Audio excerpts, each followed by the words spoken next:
The air is warm, not the thick, pressing warmth of midday, but the quieter warmth that settles into the savanna after the sun has gone below the horizon and the earth releases what it has been holding all day. The grasses are still. The insects have begun their low, continuous song. And above you, very slowly, as though the darkness were a cloth being drawn back from something luminous and old, the sky is filling with light. Not the harsh light of fire, not the pale, uncertain light of dawn, something older than both. Points of cold fire, too numerous to count, spread across the vault of heaven in a silence so complete you can almost hear them. The night sky over this ancient land is not empty. It is full. It is incomprehensibly, overwhelmingly full.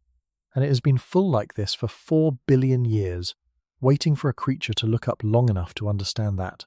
You find yourself on a low ridge of dark rock, still warm beneath you from the day's heat. Below, the ember glow of a small fire marks where your people have settled for the night. Their sounds reach you faintly, the low murmur of voices, the soft cry of a child being soothed, the occasional crack of a stick dropped onto coals. They are safe. The dark savanna stretches in every direction, enormous and breathing, and somewhere out in that darkness the lions are also settling, and the hyenas are beginning their rounds, and the whole ancient world is doing what it has always done. But you are not looking at any of that. You are looking up. And for the first time in all the long, uncountable years of your kind, you are truly, carefully, deliberately looking up, not scanning for danger, not reading the sky for weather or direction, looking the way you might look at something that belongs to you, or at something that has been calling your name in a language you are only now beginning to hear. This is the story of that night. The night a human being first reached upward not with a hand, but with a sound, and named a star.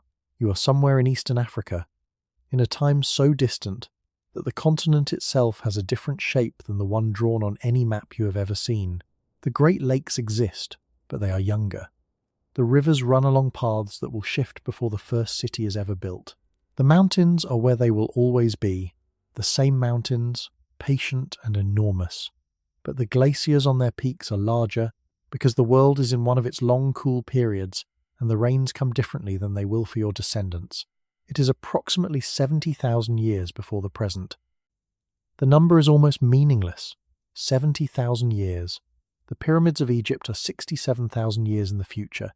The invention of writing is 69,000 years away. The entire recorded history of human civilization, every war, every poem, every scientific discovery, every empire that has risen and fallen, all of it is waiting, unborn, in a future so remote it might as well be a dream. You belong to a band of perhaps 40 people, not a tribe in any formal sense. There are no chiefs, no established territories drawn in any language, no laws written anywhere. There is the band, and there is the wider web of bands who share this region of the savanna, and between you there is the complex, invisible grammar of kinship and memory and mutual recognition that holds human groups together in all times and all places. You know everyone you have ever met. Every face is a story. Every story is still alive. Your world is enormous and intimate at the same time. The savanna stretches beyond anything you could walk in a season, and yet your meaningful world is perhaps 100 kilometers in any direction the territory your band moves through across a year, following water and seasonal game and the ripening of certain plants, whose locations your grandmothers memorized and passed to your mothers, and your mothers passed to you. You carry maps inside you, not drawn maps, living ones, updated every season, stored in the soft tissue of memory alongside everything else that keeps you alive. Language exists, though it is not yet what it will become. There are sounds that carry consistent meaning: danger, water, food, come, stop, this way, I hurt, I am afraid, I see something.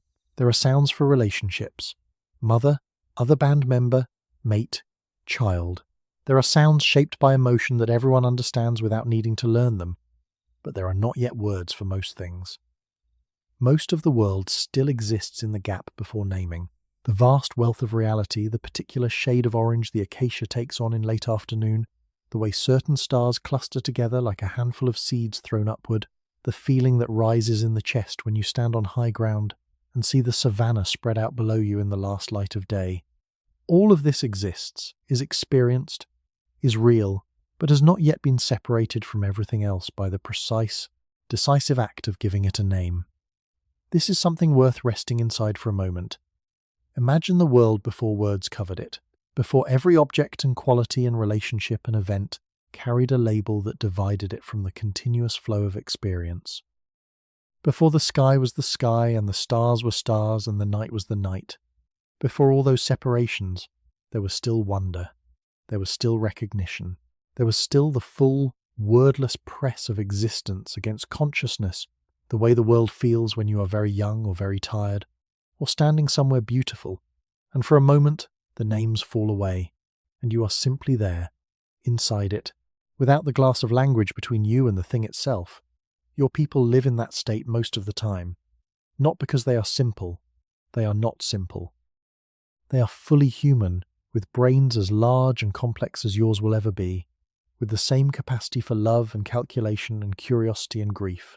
But the architecture of language is still being built, one sound at a time, one agreed-upon meaning at a time, in the long, slow, collaborative project that will eventually produce every poem and every scientific paper and every whispered conversation between two people who love each other, across all the centuries. That project is underway, but tonight it takes a step no one has taken before. If you enjoy listening to sleepy prehistoric stories like this, subscribe. I post stories like this weekly. The fire below you is settling into coals. The voices have grown quieter. One by one, the people you love are lying down on the warm earth and pulling the darkness around themselves like a blanket. The children are already asleep, their breathing slow and deep and peaceful, their small bodies curled against the bodies of the adults nearest to them. Even the dogs that have been following your band for the past several seasons, not quite tame and not quite wild, have found their spots in the grass and gone still. You are not yet ready to sleep. Something is holding you here, on this ridge of warm rock, with the whole enormous sky above you. You have looked at this sky every night of your life. You were born under it. You have slept under it and woken under it and walked under it in every season. But tonight, for reasons you could not explain even if you had the words, you are looking at it differently. You are looking at it the way you might look at a face you have seen 1,000 times and suddenly, in one unexpected moment, truly seen. There is a star directly above you, not particularly large, not the brightest. But it is there. And it is always there, you know this with a certainty that lives in your body rather than in any formed thought. It is always there, in that position, at this time of the turning year, and it has been there every night you have looked up since you were a child, small enough to be carried on your mother's back. It does not wander the way certain other lights wander. It stays. And for reasons that exist entirely below the threshold of language, this steadiness has always moved you. Tonight, without deciding to, you make a sound. A small sound, almost nothing. A low, soft tone in your throat, not quite a word, not quite a breath. The kind of sound you might make when you put your hand on the shoulder of someone you love. The kind of sound that means simply, I see you. His name, as best it can be rendered in any modern language, is something like Kael, a sound made at the back of the throat with the lips barely parted, rising slightly at the end, the way questions rise, and in the world he inhabits, almost everything is still a question. He is perhaps 19 years old, though no one is counting.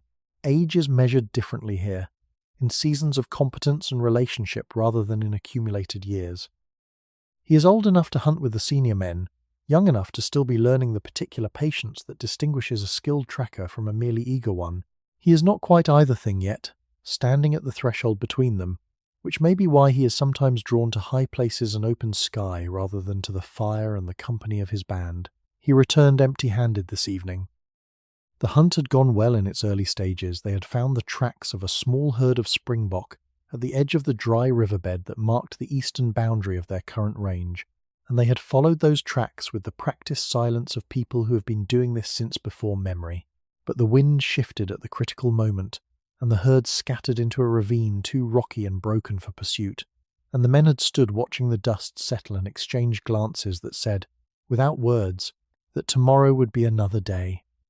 This is not tragedy. This is Tuesday. Failed hunts are part of the rhythm of life in this world, woven into the fabric of expectation. The same way rain is woven into the expectation of the dry season, you know it will not always come. You plan for its absence. You are neither surprised nor crushed when it fails to arrive. The band has gathered enough plant food today, roots and berries, and the seeds of certain grasses that the women know how to process, that no one will go hungry tonight. There will be eating, and there will be fire, and there will be the particular contentment that comes from being safe and fed, and among people who know your face. But Kael is restless in a way he cannot name, which is appropriate, since he cannot name very much. He has always been this way, the one who lingers at the edge of camp rather than at its centre, the one who watches the sky in the middle of the afternoon when every sensible person is resting in whatever shade can be found. The senior hunter Dovin has told him, more than once, that he thinks too much and acts too slowly, and there is truth in this, and Kael does not dispute it. He is built differently. The question is whether differently is a problem or a gift, and the answer, as with most things in this world, changes depending on the day. The Savanna at dusk is a different country than the Savanna at any other hour.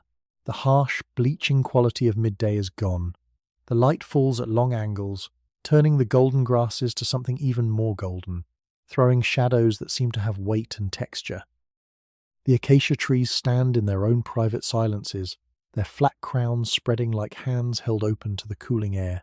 Somewhere in the middle distance, a flock of birds is settling into a stand of tall grass, their calls descending in pitch as they find their roosting spots one by one, and the sound of their settling is the sound of the day letting go. Kael has walked to the low ridge of dark rock that sits perhaps 200 paces from where the band has made its fire.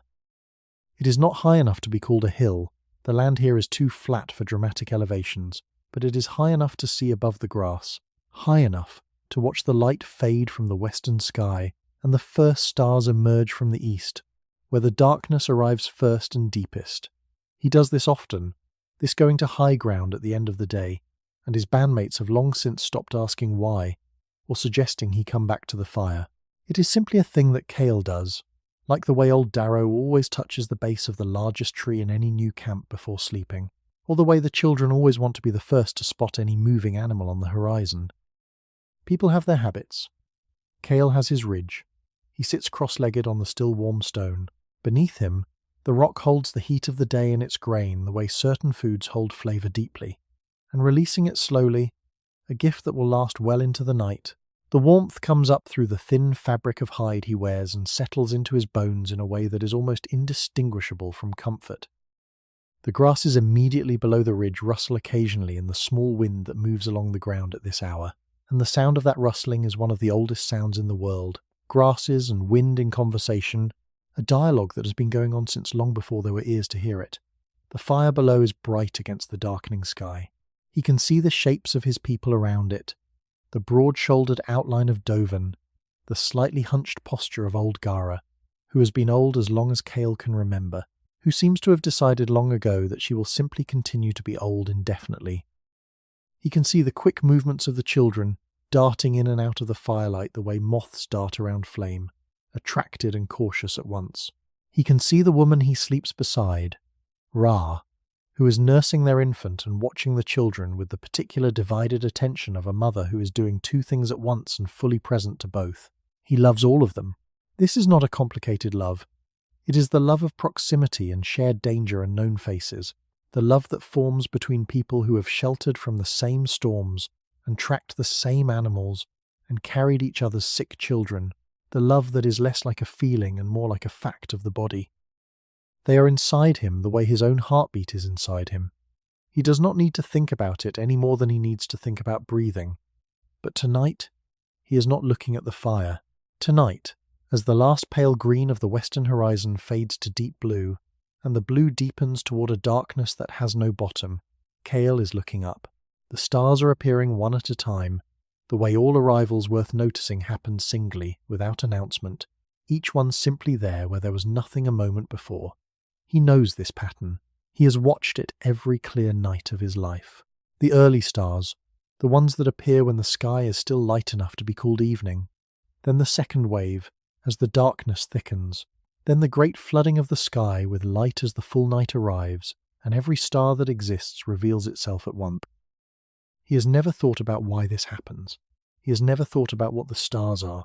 These are not questions that have formed in his mind, because forming them requires a particular kind of cognitive scaffolding, a framework of prior questions and prior answers, a habit of treating the visible world as a puzzle to be solved, rather than a presence to be inhabited.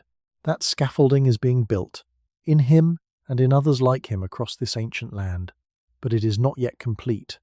What he has, instead, is something that may be more fundamental than questions. He has attention, pure, sustained, wondering attention, turned upward toward a sky that offers it more than it could ever exhaust. The night settles around him like something gentle. The sounds of the camp below have diminished to their quietest register: the fire crackle, the occasional voice, the steady background chorus of insects that has been playing since before the sun touched the horizon. Somewhere out on the savannah, a distant animal makes a sound he recognizes without naming, a large herbivore moving through dry grass, far enough away to be safe, close enough to be heard. And above all of it, above the fire and the voices and the insects and the herbivore and the warm stone beneath him, the sky continues its patient display, spreading its impossible wealth of light across the darkness. Without apology or explanation, Kael breathes slowly. His heartbeat is calm. In his chest there is a feeling that has no name, not fear, not hunger, not the particular alertness of the hunt, something else, something that belongs specifically to this act of looking upward, at something too large and too old to be understood, and feeling, beneath the incomprehension, something that might be called recognition. As though the universe, having spent 4 billion years producing a creature capable of looking back at it, is being looked at for the first time, and knows it. The fire below needs tending. He should go back. There will be food, and the warmth of people, and the ordinary business of settling into sleep. He knows all this. And yet he stays, for a little while longer, his eyes moving slowly across the spread of stars as though he is reading something written in a language he is only beginning to learn. The stone beneath him breathes warmth upward. The grasses sigh. The stars, ancient and indifferent and impossibly beautiful, continue their slow turning in the dark. Tomorrow there will be another hunt. Tonight there is this. And for reasons that exist below every word that has ever been or will ever be spoken, it is enough. The insects have settled into their full nighttime register, a layered sound, dozens of species, producing their individual frequencies in the same acoustic space, each one occupying a slightly different pitch and rhythm, so that the total effect is not chaos but something more like harmony, the accidental music of a world that never planned to be musical but cannot help it. Kael has been hearing this sound all his life, every night, and it has the quality of all truly familiar things, so embedded in the background of existence that it is felt rather than heard, registered by the body rather than the mind, as reliable and invisible as the heartbeat. He shifts slightly on the stone, redistributing his weight, settling into a position he can hold for a long time without discomfort. This adjustment is entirely unconscious, the body managing itself, making its small negotiations with gravity and temperature without requiring the mind to supervise. The mind is elsewhere, or not elsewhere exactly, but in a state that cannot quite be called thinking, the state that lies between focused attention and open awareness, where the specific and the general exist simultaneously, without one cancelling the other.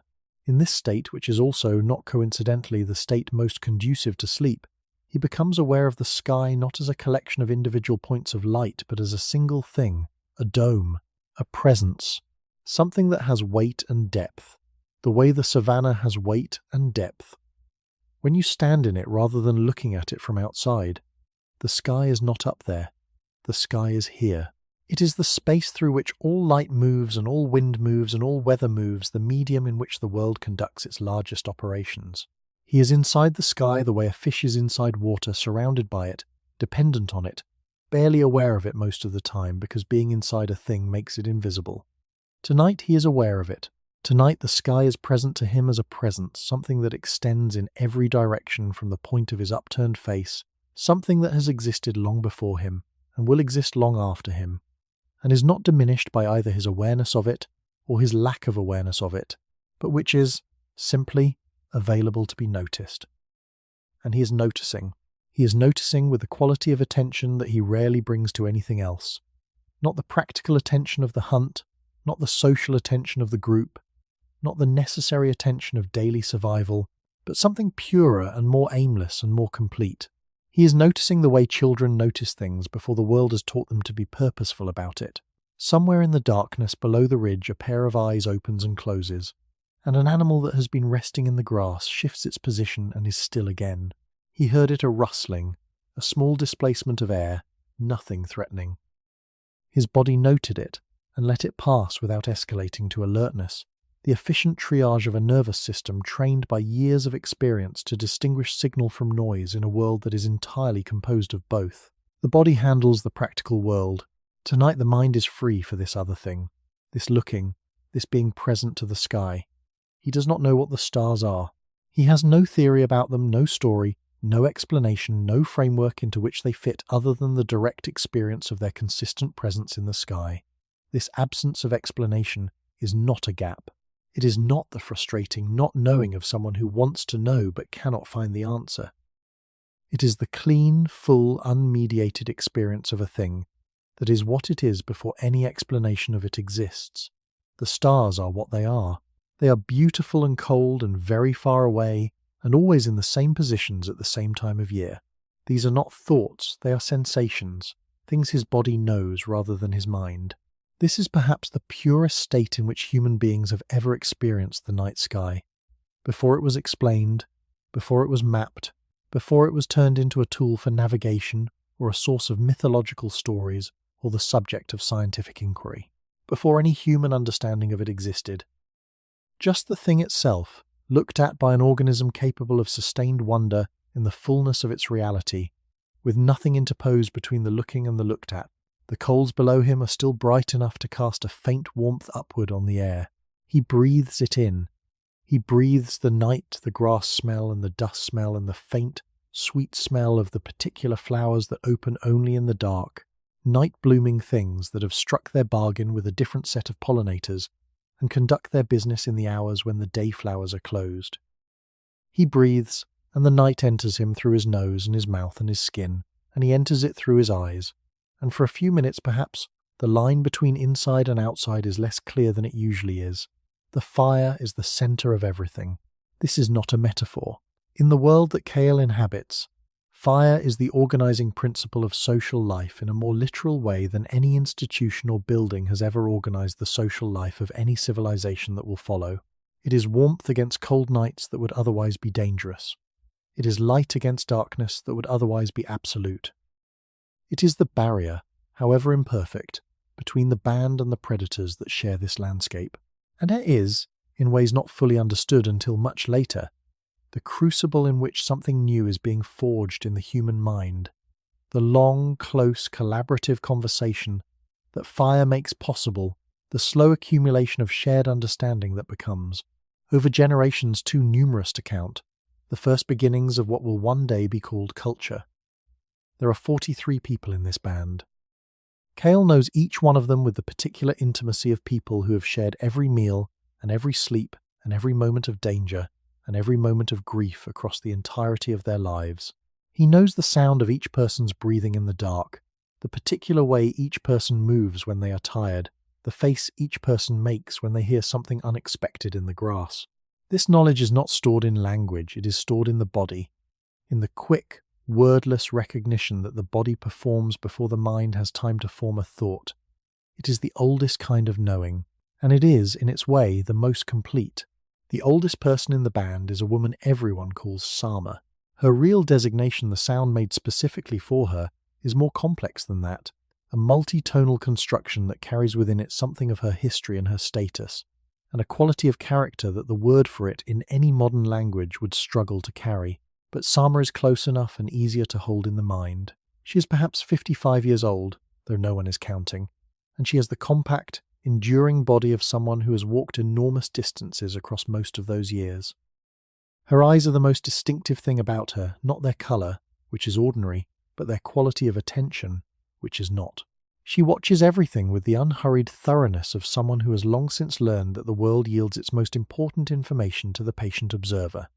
Sama has outlived 2 mates and 3 of her children. This is not unusual. In this world, the passage through life is attended by losses that would, in any later era, be considered extraordinary, but which here are simply the texture of existence, the weather that everyone lives in. She has survived her losses the way the Savanna survives, drought not untouched, not unchanged, but adapted, continuing, the essential life still moving beneath the surface. She is not a sad person. She is a person who has been made deep by time and loss, which is a different thing. Sama has a secret, or more precisely, she has something that functions the way a secret functions, something held apart from the common pool of band knowledge, tended privately, returned to in quiet moments, never shared in full with anyone. It concerns the sky. Specifically, it concerns certain patterns in the sky that she has been watching for so long that they have become as familiar to her as the faces of her bandmates. She has not been studying them in any formal sense. She has no framework for formal study, but she has been noticing them, year after year, season after season, the same patient noticing that she brings to everything, and in that noticing, she has accumulated something that no one else in her band possesses. She knows, with a certainty that lives in her body rather than in any formed thought, that certain lights in the sky move and certain lights do not.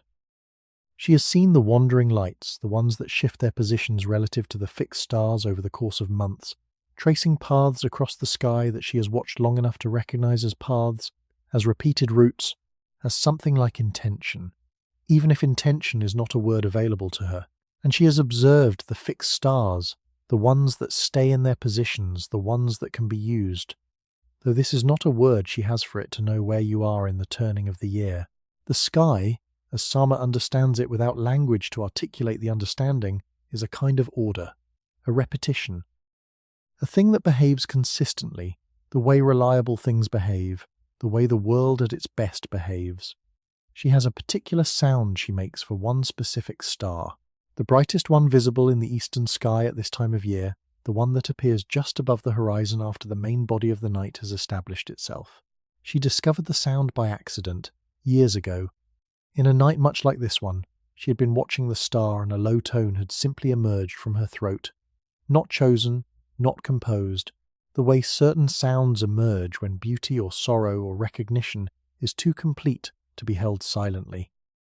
She made the sound, and the sound felt right, and she has made it for this star ever since. In the privacy of her own experience, the star and the sound are linked the way any two things are linked, when they consistently appear together, inseparably, instinctively, the bond between them as real as any fact. She has never shared this with anyone. There has been no occasion to share it. The concept of sharing a sound, for a specific non-present thing, is not yet a concept that exists in the common life of her band. Pointing is possible. You can point at the star and look at someone, and by the direction of your gaze and the quality of your attention, communicate something about that star's importance. But carrying the star's identity in a portable sound, a sound that stands in for the star when the star is not visible, a sound that can be used to think about the star in daylight, this has not yet happened, at least not in any shared way. Sama has been doing it privately. What she has not done is give the gift of it to another person. This evening, as Kael sits on his ridge and the band settles around the fire, Sama notices him. She notices, specifically, the direction of his gaze upward, sustained, unusual. She has been watching him for years with the quiet attention she brings to everything, and she has known for years that he is different in the particular way she recognizes because she is different in the same way. He watches the sky, he goes to high places. He is drawn, again and again, to the act of looking at things that cannot be eaten or used, things that are simply there to be looked at, and looking at them with a quality of absorption that has no name, but which Sama recognizes the way you recognize your own face in still water. She sets down the route she has been preparing and looks at the space beside her on the ground, and then she looks toward the ridge where Kael's silhouette is just visible against the deepening sky. And in the quiet arithmetic of the band's social life, in which such gestures carry enormous volumes of meaning without requiring words, this is an invitation, not to come to the fire, not to eat or talk, an invitation to be looked at with attention, which is the oldest form of recognition one person can offer another. The children near the fire are engaged in the quiet, persistent game they play most evenings, seeing who can hold a hand close to the flame longest without pulling it back. A game of pain and bravado that the adults tolerate with the mild, amused resignation of people who remember playing the same game. The two women who are nursing infants are in low, unhurried conversation, the kind of conversation that has no particular subject and no destination, that exists simply to make the evening less silent. The senior hunters are already half asleep, their bodies horizontal near the warmth, their breathing beginning the deep regularity of men whose days are physically exhausting and whose bodies know how to claim rest when rest is available. Dovan's family group occupies the north side of the fire. He is the strongest hunter and, in some informal sense, the centre of gravity of this band. Not because he has authority, exactly, but because his competence generates trust, and trust generates proximity. And proximity is the currency of social life in a world without walls. People want to be near someone who has never led them wrong. Dovan has never led them wrong. He has, on 3 occasions that the band's collective memory still holds, made decisions in moments of danger that saved lives, and these occasions are stored in the bodies of everyone who was present and referenced, without being said aloud, every time the question of what to do next arises. On the south side of the fire, closer to the darkness that begins at the edge of the firelight and extends without interruption to the horizon, Gara has arranged herself in the particular seated posture she adopts when she is preparing to sleep but not yet sleeping. She is the oldest female hunter the band has known, retired now from serious hunting but still the person most consulted when questions arise about the geography of their range, because she has been moving through this landscape for 50 years and carries its topography in her body. She knows where water is in the dry season. She knows which slopes face which direction, which matters enormously when you are looking for warmth in the cold months. She is a library, and like all libraries, she is most useful to the people who know she exists. This is the world that Kael is part of. These are his people, not an abstraction, not a category, but specific faces with specific histories, specific laughs, and specific fears, and specific ways of holding themselves when they are tired or happy or uncertain. He has spent every night of his life surrounded by them, and the surrounding has shaped him the way water shapes stone slowly, continuously, in ways he cannot see from inside the process. Whatever he is becoming it inside this circle of warmth and relationship, and whatever unprecedented thing is about to happen, it will happen in the context of this specific community, in this specific place, on this specific cooling evening at the edge of an enormous and ancient land. The stars are fully out now. The fire crackles softly. Kael begins to make his way back down the ridge toward the warmth and the voices, and the ordinary, irreplaceable gift of being known. The path from the ridge to the fire is one he has walked so many times that his feet know it without requiring direction from his mind. In the dark, he navigates by the fire's glow below and by the texture of the ground beneath his feet, the specific sequence of stones and soft earth, and the one place where a route crosses the path at an angle that he has learned to step over precisely. The route present in his body's memory, the way a familiar step on a familiar staircase, is present reliably, without ever requiring conscious recall. This is bodily knowledge, the intelligence of a body that has been paying attention for years and has stored what it found in the most efficient possible medium, which is not thought but muscle and reflex and the deep procedural memory of action repeated until it no longer needs to be thought about. He carries the landscape in his body. Every path he walks regularly is laid down there, not as a map he consults, but as a capacity he expresses, the way a musician expresses a piece of music they have practiced until the music lives in their hands rather than their mind. He arrives at the fire and takes his place in the circle. Someone hands him a piece of dried meat, and he accepts it without looking, his hands finding it the way hands find familiar things in the dark. He eats slowly. Around him, the quiet conversations continue, not about anything in particular, the way evening conversations are often not about anything in particular, but in the way of voices filling space with the reassurance of presence, saying in effect, "I am here. You are here. We are together in the dark, and the dark is manageable." Ra looks at him when he sits down. She looks at him with the particular quality of attention that people who live together closely develop the ability to read small changes in posture and expression and the quality of movement that communicate, to a trained eye, how the other person is doing without requiring them to say. She reads him correctly, as she usually does. Something has happened in him this evening. Something is different. She does not ask what she is not a person who asks unnecessary questions. having learned long ago that the things worth knowing are told without being asked. She simply notes the difference and returns to nursing the child. He looks at her, looking at him, and in that brief exchange of glances, the noticing and the noted, the knowing and the known is compressed. Everything that makes the human relationship between two people something more than the practical alliance of two organisms with overlapping interests. They know each other, not just in the factual sense of knowing each other's preferences and habits and histories, though they know all of that. In the deeper sense of recognition, the sense of having been seen by someone who bothered to look, and of having seen them in return, and of the seeing being mutual and ongoing, and not requiring any particular action or occasion to continue. They are in relationship. The relationship is a fact, as solid as the rock on the ridge, and as warm as the fire between them. Dovin, across the fire, says something to one of the other hunters that makes both of them make the sound that means amusement a brief, quiet sound. The laugh of people who are tired and comfortable and among their own. Gara is already asleep, her chin on her chest, her breathing audible across the short distance that separates her from the fire. The children who were still awake half an hour ago have succumbed, one by one, to the gravity of sleep that becomes irresistible for young bodies once the light is gone and the food has been eaten. They are distributed among the adults in the postures of complete and trusting sleep, thrown across shoulders, curled against sides, collapsed across laps with the marvellous unconsciousness of children who have never had reason to be anything but safe. He looks at all of this. Long? He looks at it the way he has been looking at the sky, not practically, not strategically, not with any specific purpose, just looking. And what he finds in the looking, what has always been here and always will be here, is the same quality that makes the sky worth looking at, a beauty that requires nothing from him except his attention, a richness that offers itself fully to whoever is willing to be still long enough to receive it. The hour before dawn is different from all other hours. It is not dark the way midnight is dark, that complete, settled, assured darkness that has found its depth and is comfortable there.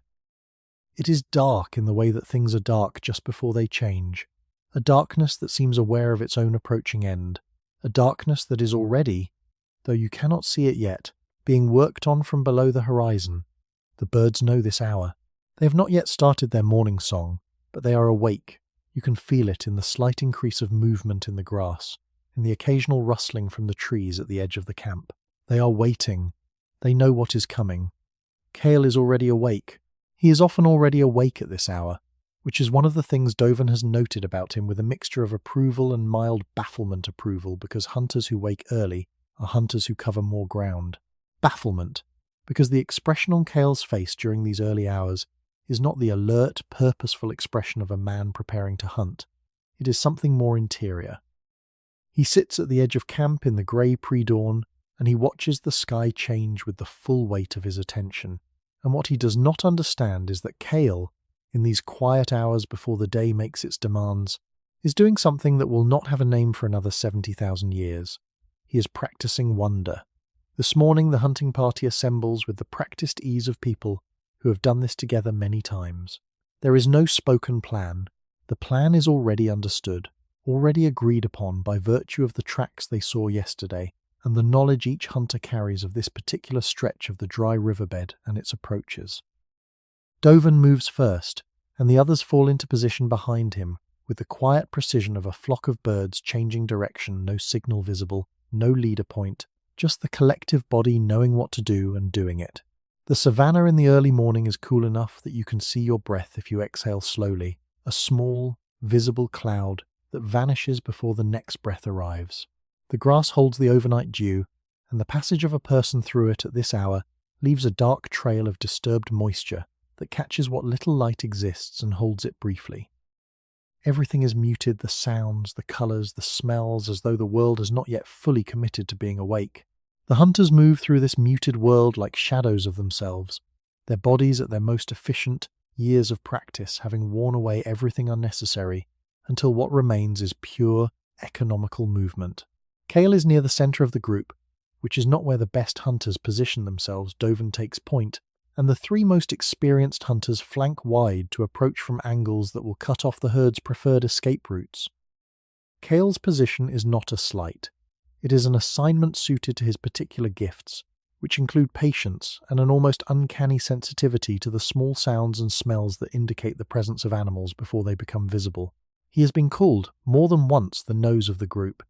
He finds this neither flattering nor offensive. It is simply true, and truth is something he has always been more comfortable with than most. The springbok are at the knot hole, not the whole herd, perhaps 8 or 9, including 2 young ones who have the slightly unsteady gait of animals that have not yet had occasion to run for their lives. They are drinking with the alert, interrupted rhythm of prey animals at water, lifting their heads every few seconds to scan the surrounding grass with wide, liquid eyes, then lowering them again to drink while their heartbeats remain at the edge of flight. They are beautiful in the grey morning light, their rust and white coats catching what luminescence exists, their horns catching even less, their legs impossibly fine and precise beneath the bulk of their bodies. The hunt proceeds with the slow, deliberate choreography that good hunting requires.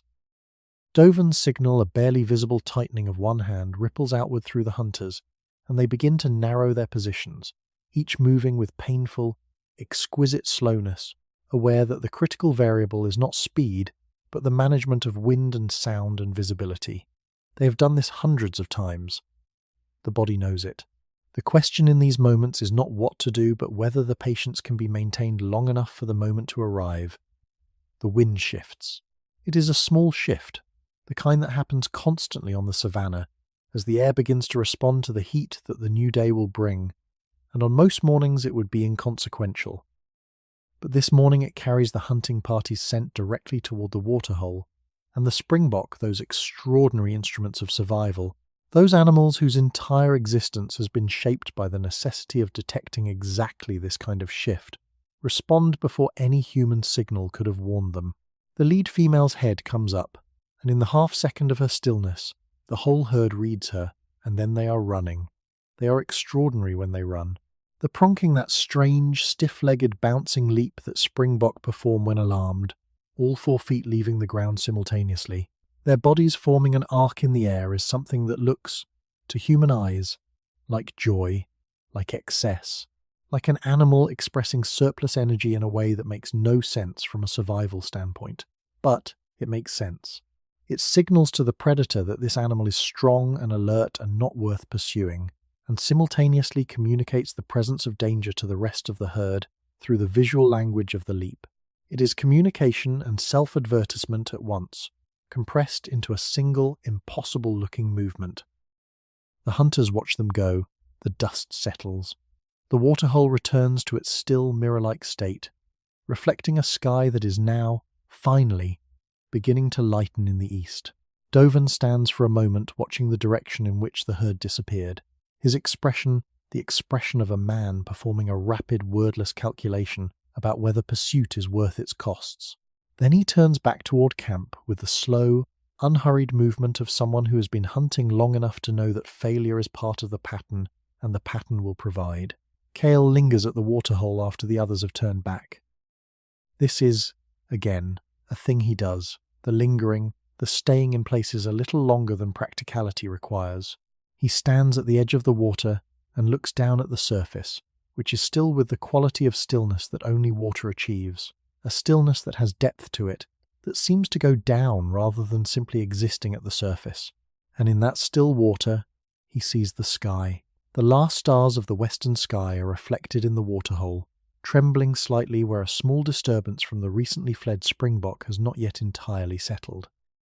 They are upside down, these reflected stars, which he knows he has seen reflections his whole life, has looked into still water countless times, knows that water shows you the sky inverted, knows this, in the wordless body knowledge way.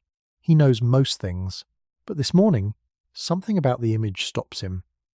The stars in the water, the stars in the sky, the same stars in both places, one set unreachably far above him and one set here, right here, a hand's width below the surface. He reaches down. His fingers enter the cool water, and the reflected stars scatter into ripples that spread outward in perfect circles, and he watches those circles move and then slow and then stop, and the stars reassemble themselves in the water's surface as the ripples die. He reached for a star and touched it. He touched it, and it broke apart, and then it came back. The star is still there. He did not destroy it. He cannot hold it, but it returns. He stays at the waterhole for a long time after this, longer than he should.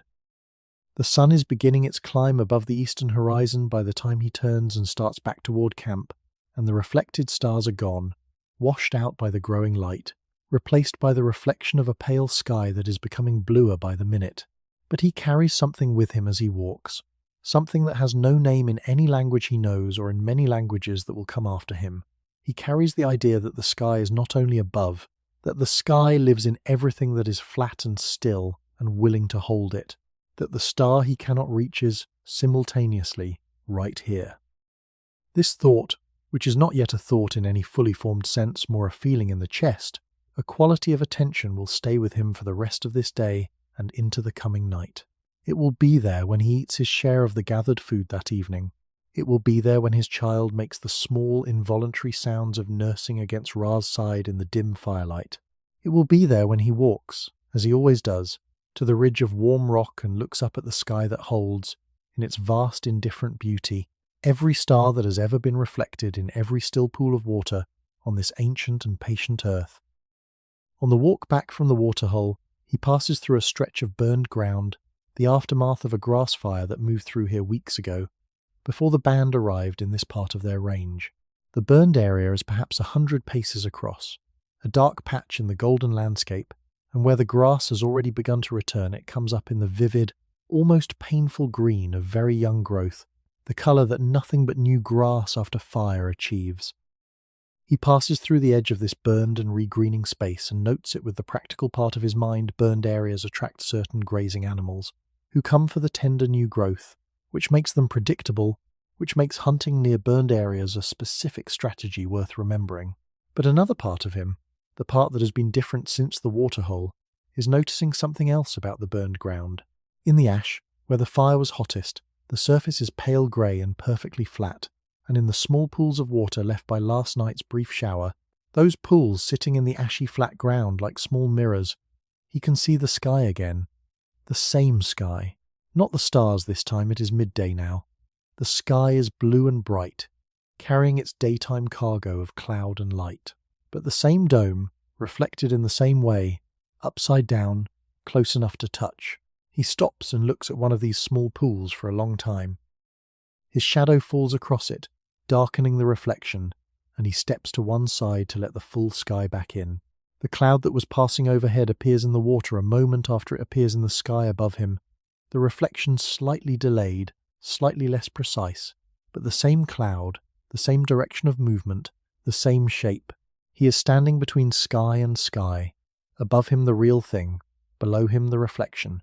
He is the gap between two versions of the same enormous world. This is not a thought he can think. He does not have the vocabulary. But it is an experience he can have, and he is having it, and it is settling into him with the permanence of things experienced rather than merely understood. Later, when he has been watching the sky long enough and learning the sounds for stars long enough and lying on the ridge long enough for the sky to have become truly interior rather than merely familiar, this experience at the ash pool will come back to him, sometimes not as a memory with a date and a location, the way memories work in a world with calendars and addresses, but as a physical sensation, a quality of awareness, the feeling of standing between two versions of something infinite and being, for a moment, the place where they meet. The sun moves across the sky.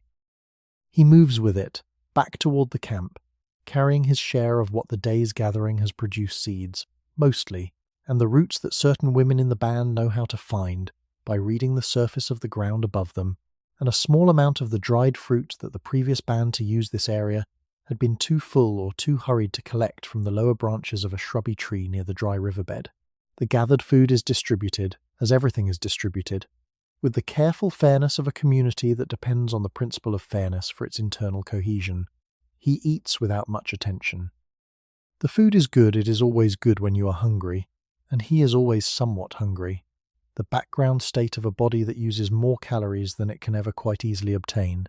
But he is eating with the absent attention of someone whose mind is elsewhere, in the way that minds go elsewhere when they have found something more interesting than the immediate physical world to dwell on.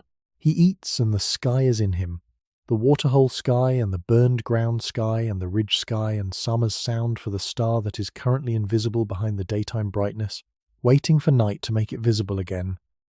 She finds him on the ridge 3 evenings after the failed hunt, as the band settles into its evening fire. She has been watching for the right moment, with the patient, unhurried readiness that is her most characteristic quality, the readiness of someone who has learned, across many seasons, that the right moments arrive on their own schedule and cannot be produced by urgency. She gathers her sleeping hide around her shoulders against the cooling air, and she walks to the ridge with the slightly slower gait of a woman whose knees have accumulated their own history, and she sits down beside Kael without any preamble or announcement, the way people sit down beside each other, when they have known each other long enough for preamble to seem unnecessary. Kael makes a small sound of acknowledgement, not quite a word, the sound you make when someone familiar arrives at the edge of your attention without alarming it. He is already looking at the sky. He is always already looking at the sky. Sama settles herself beside him, and for a while she simply looks too, and the companionship of that shared looking is its own kind of communication, the oldest kind, the kind that needs nothing added to it. The evening star is visible in the west, not the star Sama has a sound for, but a wandering light that Sama has watched across many years and understands, in her wordless way, to be something different from the fixed stars, something that moves through them on its own path, arriving in different positions at different seasons. She has never made a sound for this one. It does not feel to her careful, patient attention like something that should be named. It is a visitor, unreliable, appearing in different positions as the months turn, and visitors do not get names in the same way that permanent things get names. Or so her body seems to understand, in the grammar of recognition that precedes all language. The fixed stars are emerging now. As the last light leaves the western horizon, they come, as they always come, in their order: the brightest first, then the slightly less bright, then the great uncountable mass of them as the full dark arrives. Sama watches the eastern sky with particular attention. She is waiting for something specific, the way you wait for the arrival of someone you know will come, and the quality of her waiting is the quality of foreknowledge, of certainty held quietly in the body while the world moves at its own pace toward the moment you are waiting for. There, the star rises above the eastern horizon with the slow, stately movement of all celestial things, clearing the line where the dark land meets the dark sky, and establishing its position with the permanence that Sama has been recognizing for 30 years. It is the brightest star in the eastern sky at this season, not the brightest star in the whole sky, but distinctive in its position, its consistency, its particular cold white light. To Sama it is as familiar as any face, as recognizable as the voice of any person she loves. She has been looking at it since before Kael was born. She makes the sound.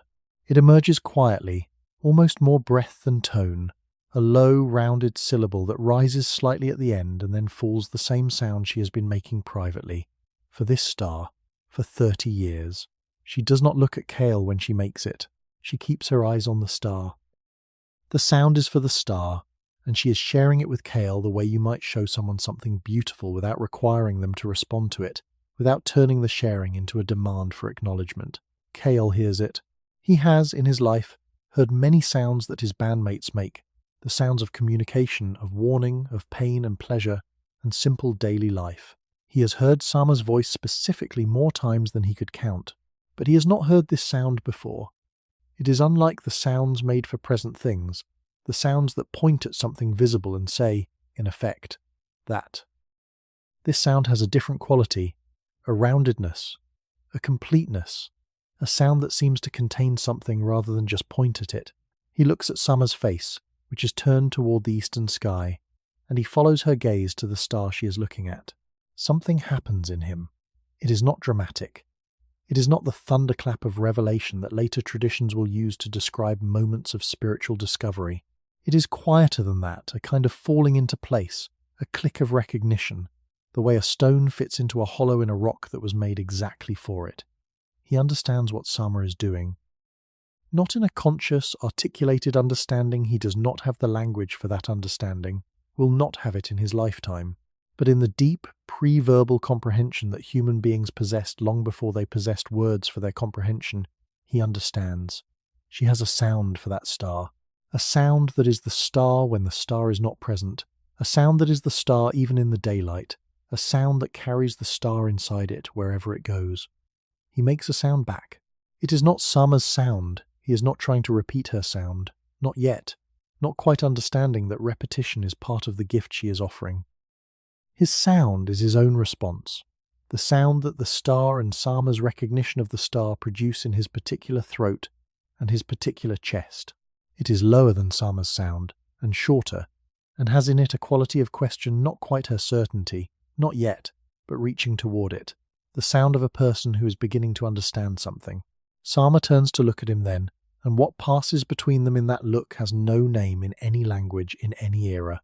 It is the look of two minds recognizing each other across a boundary that has never been crossed before. It is the look of shared knowledge, of mutual discovery, of one person saying to another, without words, "You see what I see. You hear what I hear. The distance between us has just become slightly smaller." She makes her sound again, for the star. He listens. Then he makes his sound, slightly changed now, slightly closer to hers. The way sounds shift and settle when they are being learned, when one mind is shaping itself around the sound that another mind has offered. She listens. Between them, in the space of two breaths and two sounds, something is happening that has no precedent in the history of the species. Not language, not yet, not in the full sense, but the germ of language, the root of the thing from which all language grows. The moment when one mind says to another, "I have a name for that," and the other mind says back, "Teach it to me." They sit together on the warm stone for a long time. The star they have both made sounds for climbs slowly up the eastern sky. Below them the fire crackles and the children sleep, and the ordinary life of the band continues in its ordinary way, completely unaware that anything unusual has happened. And in a sense nothing unusual has happened. No tool has been made, no fire lit, no child born, nothing that anyone watching could have seen and called a turning point. Two people sat on a rock and made sounds at the sky. That is all. But between two minds, something has passed that will not unhappen. A sound has been agreed upon. A specific light in the specific sky has been separated, by mutual consent, from the undifferentiated field of all lights in all skies. It has been given an identity. It has been given a name. Not in any grand ceremonial sense, in the simplest possible sense, in the sense that two people have agreed that when they make a particular sound, they mean the same thing. That is all naming ever is, in any era, in any language. Two minds agreeing. That particular sound means that particular thing. We have agreed. It is done. The star rises higher. Summer's breathing beside him gradually slows and deepens, and her head droops slightly toward her chest, and she does not fight it. She has shared what she has carried alone for 30 years, and the sharing has been received, and something in her has released. She sleeps. Kael watches over her, and watches the star, for a while longer until the chill of the deeper night drives him back toward the fire, where he lies down beside Ra and their child and looks at the sky through the space between the people sleeping around him, and finds his star with the particular accuracy of something that has just been named. He makes the sound very quietly, so quietly it is barely a breath. The child sleeping against him shifts slightly, as though hearing something in a dream. The fire settles into coals.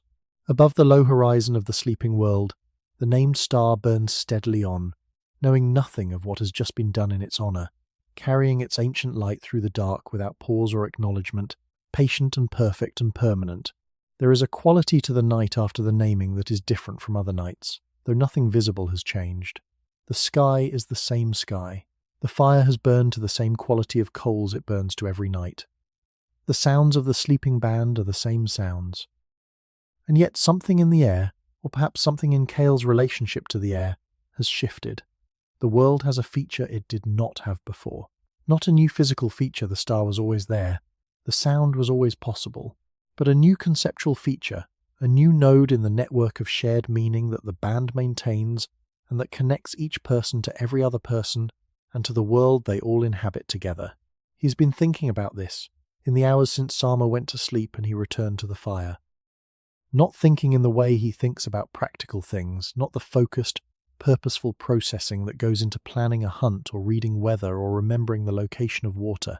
Thinking in the looser way, the way the mind thinks when it is processing something new and does not yet have a framework for it, turning it over and looking at it from different angles, the way you turn over an interesting stone to see if it is useful, the sound for the star. The fact that the sound can be made in the daylight. The fact that when the sound is made in the daylight, the star is present in a way it is not present when no sound is made present in the mind, available to thought, real in a new way. This is not a small thing, though it is a very quiet thing.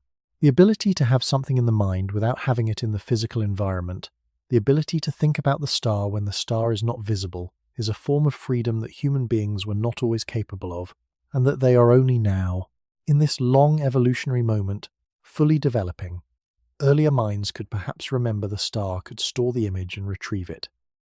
But to give the remembered star a sound, a portable form that can be used in the middle of other activities, that can be offered to another person without pointing at anything, that can be thought with the same ease as a word can be thought, this is something more than memory. This is representation. This is the beginning of the ability to carry the world inside language rather than only inside sensory memory. Kael does not know what he has just participated in. He knows that something happened on the ridge, that a sound was given and received, and that the giving and receiving felt significant in a way he cannot articulate.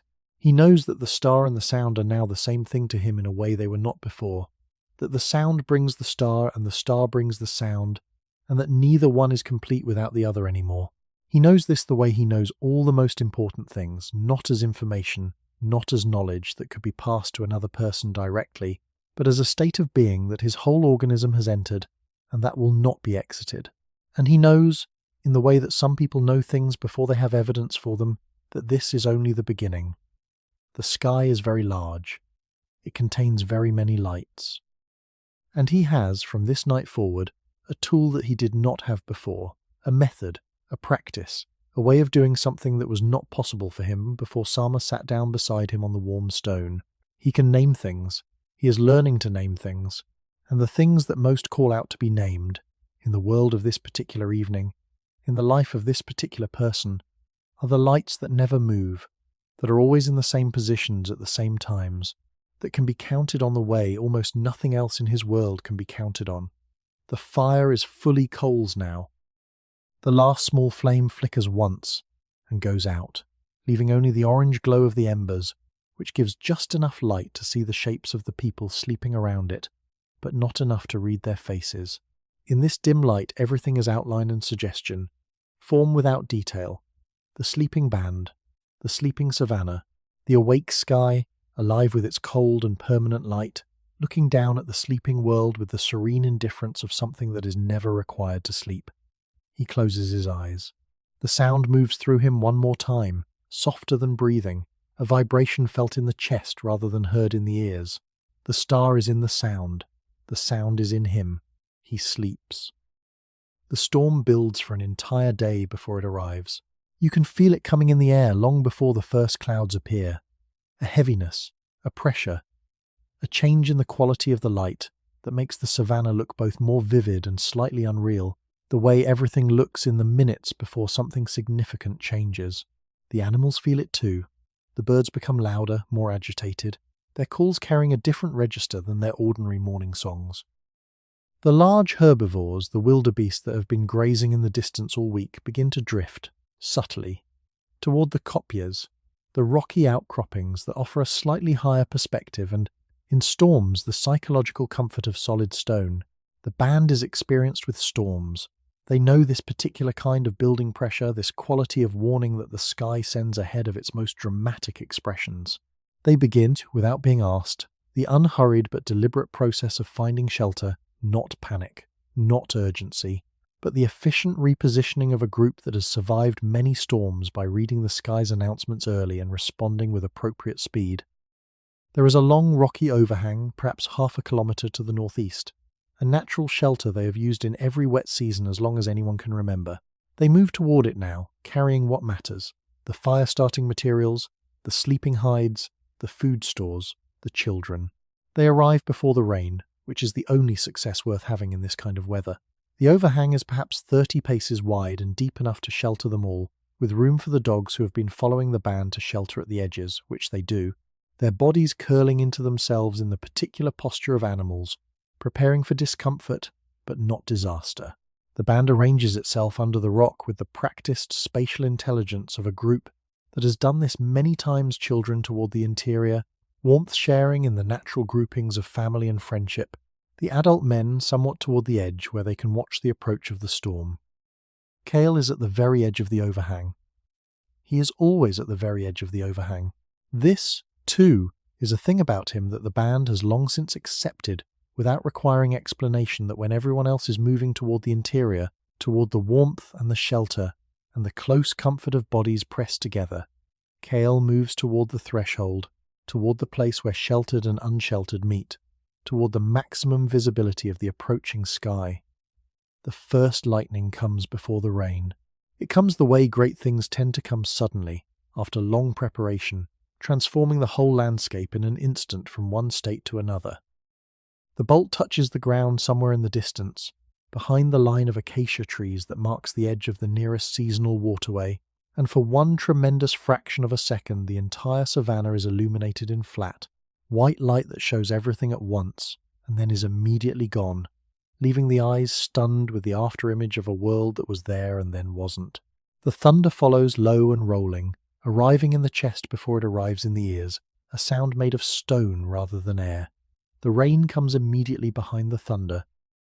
It comes all at once, not building gradually from light drops to heavy, but arriving at full intensity, the whole mass of water that the storm has been carrying, simply releasing itself onto the land without preamble.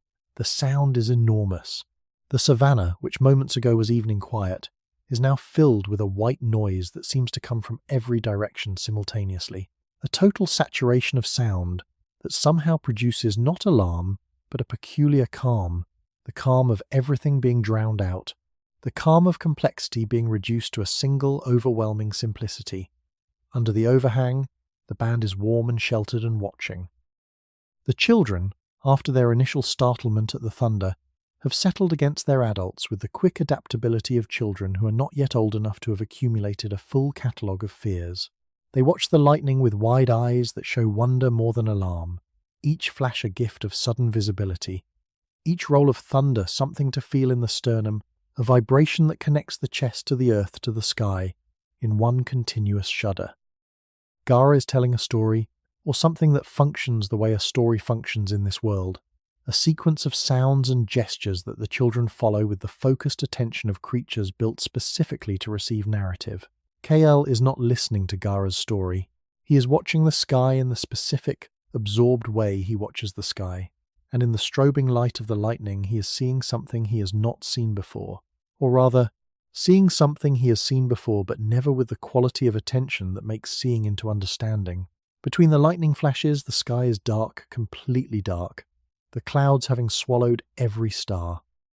But in the flash itself, for that one impossible fraction of a second, the whole dome of heaven is revealed, and what it reveals is the clouds, their shapes, their movements, their depth and their density, the way they are organized into regions and flows, the way they have a structure above as the land has a structure below. And then the flash passes, and the darkness returns, and after a few moments, he can just see, through a gap in the clouds at the eastern horizon, a single point of light, the star, his star, the one he and Sama have named, or begun to name. It is there. It is beyond the clouds. The clouds are passing across it, and when there is cloud, it is hidden, and when there is gap, it is visible, and when the lightning comes, the whole sky is too bright for it to be seen, but it is always there. It does not move. It does not extinguish itself when the storm comes. It continues its patient burning behind the weather, indifferent to the drama taking place in the lower air, waiting for the clouds to pass as it has waited for every cloud that has ever moved across this sky.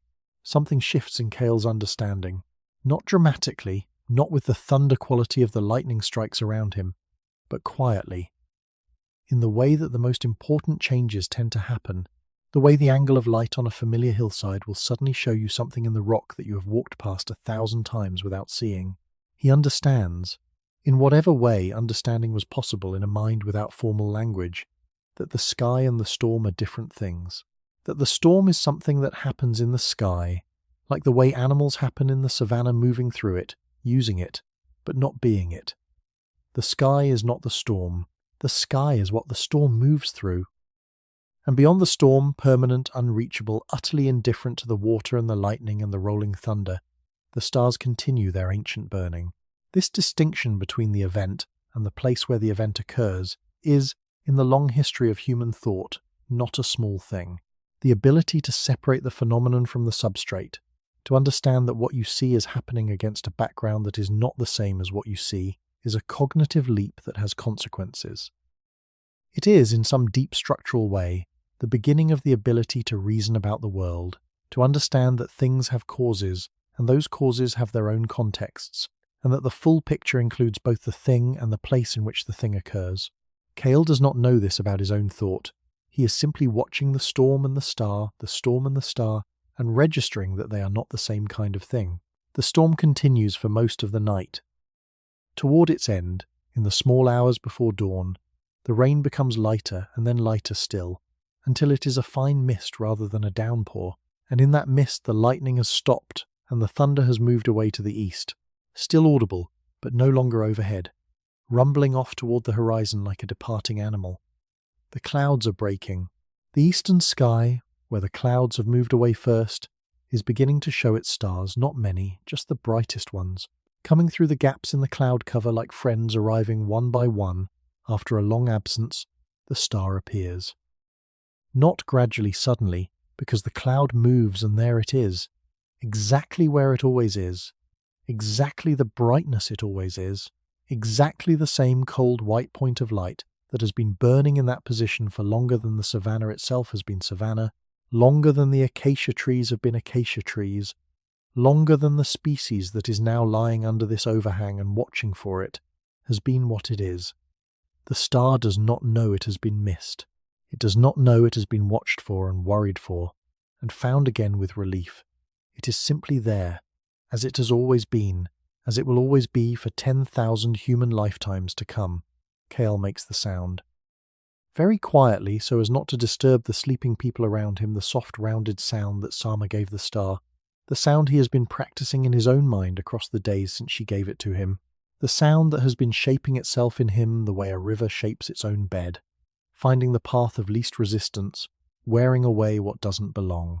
He makes the sound, and he looks at the star, and the connection between them, sound and light, name and named thing, is as real as the rock beneath him and the rain-cooled air around him. Near him, very close, a voice stirs. Summer. She has been sleeping with her head against the rock wall, her breathing deep and regular, but something in the frequency of his sound has reached through her sleep and brought her partially to the surface.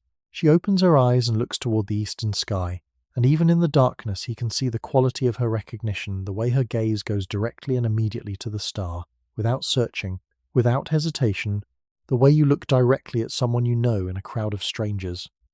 She makes her sound. His sound answers it. And in the gentle aftermath of the storm, with the rain now barely a whisper on the leaves of the acacia trees and the first very faint suggestion of grey beginning at the horizon, two people in their respective silences share a moment of mutual recognition that contains, in compressed form, everything that human beings will spend the next 70,000 years learning to say. The morning after a great storm has a specific quality in this landscape. The savannah, which the rain has transformed overnight into something between a grassland and a shallow lake, reflects the dawn light in unexpected ways in the flat mirrors of temporary pools, in the beaded drops that cling to every blade of grass and catch the first horizontal light and scatter it into brief prismatic sparks, in the dark, sodden earth that absorbs light rather than reflecting it, giving the whole landscape a depth and richness that the dry season does not offer. The air smells of wet rock and wet soil, and the particular chemical language of plants that have just received what they were waiting for. Kael wakes with this air filling his lungs, and the image of the storm still present in his mind, not as a memory but as a residue, a quality of understanding that persists after sleep, has processed the experience and returned it to him in a different form. He wakes already knowing what the storm showed him, in the way that sometimes a dream clarifies what the waking mind had only half understood, lifting it into a different register of knowing. The storm and the star, the sky and the weather. Two different things sharing one visible stage. He sits up and looks east. The sky is clear.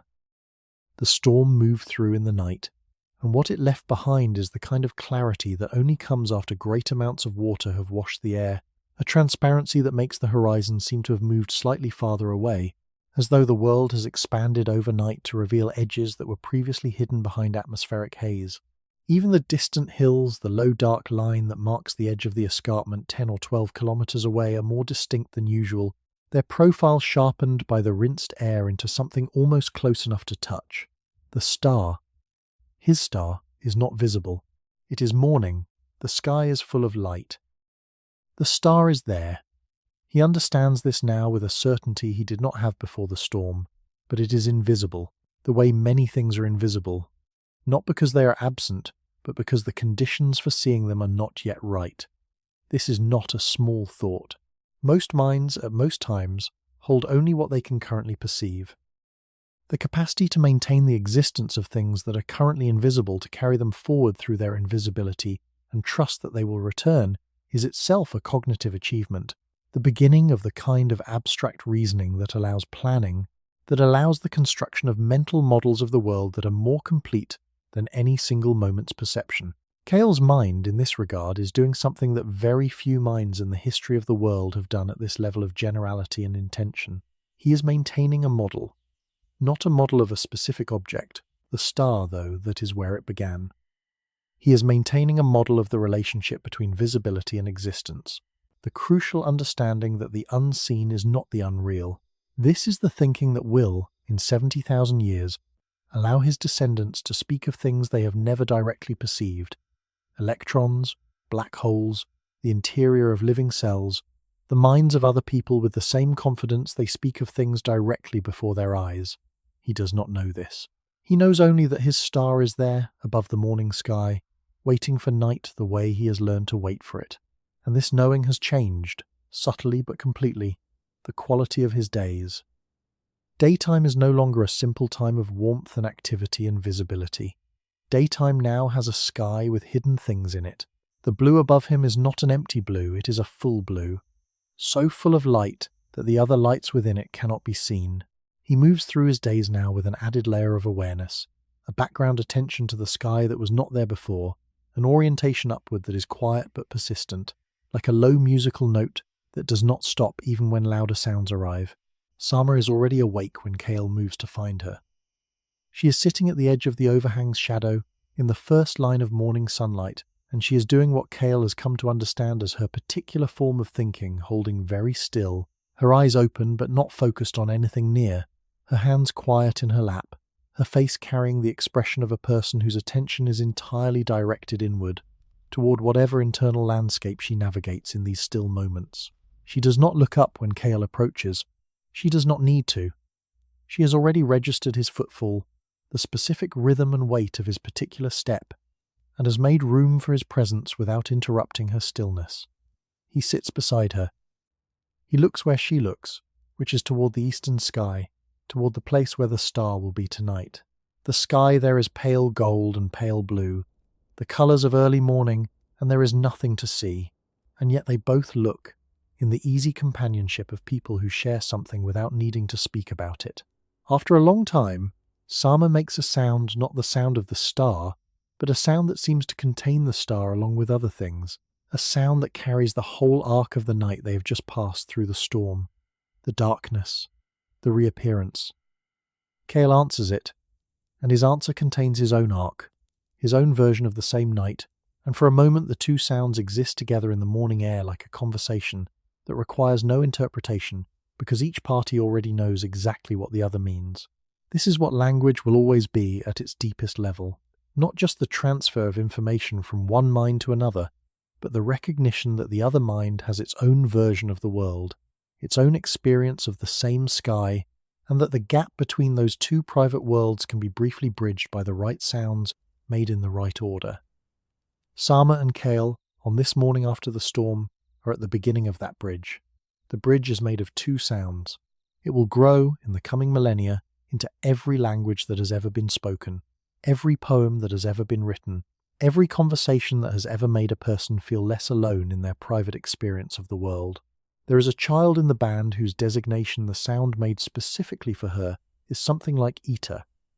She is perhaps 8 years old, though no one is counting, and she has the particular quality of 8-year-olds in all eras and all worlds, a capacity for sustained, unself-conscious attention that the older people around her have mostly lost. She watches things with complete absorption. She follows ants. She holds insects carefully and turns them in her fingers, looking at them from every angle, returning them to the grass when she is done. She is the child who notices the things that adults have stopped noticing because the adults have seen them too many times and labelled them, in their wordless internal catalogues, as known. She follows Kael sometimes in the evenings. Not because she has been asked to, not because there is any explicit invitation, but because children in this world learn everything through proximity and imitation, and Kael's habit of going to the ridge and looking at the sky has, over time, made the ridge and the sky the kinds of interesting things that an intensely curious 8-year-old wants to know more about. She sits near him, but not beside him, respectful of the invisible boundary of his focused attention, but close enough to see what he sees, to orient her gaze the way his gaze is oriented, to learn from his noticing. He was aware of her for several evenings before he acknowledged her. Not because her presence was unwelcome, it wasn't, but because the territory of his evening sky-watching had always been interior territory, a private world, and accommodating another person in it required a kind of repositioning that took time. But she was patient, as children who truly want something tend to be patient, and eventually he turned to her and she looked at him with eyes that said, clearly and without words, "I want to see what you see." He pointed at the star. Summer's star, his star now, perhaps, the star they share. He pointed, and he made the sound they have been developing across the weeks since Sama gave it to him, the sound that has settled now into something consistent, something that he makes the same way every time, that is becoming the kind of sound that exists with the stability of all true names established, agreed upon, no longer feeling made but feeling discovered, as though it was always the right sound for this light and the two of them simply found it. Eta looked at the star. She looked at him. She looked at the star again. He made the sound again. She looked at him with the expression of a child who is very focused on learning something precise. The expression of a child who knows the difference between approximately right and exactly right, and wants exactly right. She tried the sound. It came out differently than his higher, slightly longer, with a quality of uncertainty that made it more of a question than a statement. But it was clearly an attempt at the same sound, clearly aimed at the same star, clearly the action of a mind that has understood the basic principle and is now working on the execution. He nodded. In this world, the nod does not yet exist in its modern form. The gesture for agreement is different, a slight forward lean of the whole upper body rather than just the head. He made that gesture. She made the sound again, better this time, closer. He made the gesture again. She looked at the star and made the sound a third time, almost right now, almost his exact sound, with just enough of her own quality remaining to make it recognizably hers rather than a copy. And here is where something new happened, something even Kael had not anticipated, because anticipating it would have required a theory of what was happening that he did not yet have. He gave her another sound. He pointed at a different star, not Sama's star, but one nearby, a cluster of dim stars that he had been looking at since the night of the storm with a particular quality of attention, a cluster that had, in his interior catalogue, begun to feel distinct from the undifferentiated background of all stars. He pointed at it, and he made a different sound, a sound that came to him in the moment, unrehearsed, the sound that this particular cluster of dim lights produced in his chest and his throat when he looked at it with full attention. She looked at the cluster. She looked at him. She made the sound, her version of it, her 8-year-old voice giving it a slightly different texture than his but unmistakably the same sound. He made the forward lean. She made the sound again, and on the ridge, in the warm evening, under the patient and uncountable sky, the two of them had, between them, 2 stars with names, 2 lights in the infinite dark that could be referred to, thought about, brought into mind even in the daylight, even with eyes closed, even in the absence of the sky. 2 lights that had been raised up from the anonymous background of all light and given, by agreement, an identity. This is the thing that language does. This is the only thing that language does, at its root, underneath all its subsequent complexity and beauty and power. It separates. It takes the continuous, undifferentiated flow of experience and draws lines in it, boundaries around specific things, saying, this, not that, this star, not those other stars. This star, always, every night, forever. The named thing exists differently in the mind from the unnamed thing. It can be thought about in isolation. It can be compared to other named things. It can be carried in memory as a distinct object, rather than as part of a background. The world, which exists independently of names, nevertheless becomes a different world once names begin to exist in it. Kael does not know any of this in these terms, but he is living it, feeling it, enacting it on this ridge, under this sky, on this particular cooling evening, and something in him, some deep, pre-verbal sense of what is significant, knows that what is happening is significant. He has been watching the sky his whole life, but he has been watching it the way you watch water as a whole, as an undifferentiated field, beautiful and endless and impossible to hold. Now he is beginning to watch it differently. He is beginning to see not the sky but the stars within the sky, each one separately, each one potentially nameable, each one a thing that could be carried in a sound and shared with another mind. In the weeks that follow, Ita shares the sounds with other children. This happens naturally, without being planned or decided. Children teach each other constantly in this world, the way they teach each other everything through play and proximity, and the irresistible human desire to share something that feels important. She makes the sounds for her friends and points at the sky, and they make sounds back and corrections are made and confirmations are given, and in this small, quiet, thoroughly unremarkable-looking social process, something is spreading. Not a word, not yet a practice. The practice of giving specific sounds to specific lights in the sky. The practice of carrying the sky inside a sound. Sama knows what is happening. She watches it with the equanimity of someone who has long since made peace with the idea that gifts, once given, find their own paths.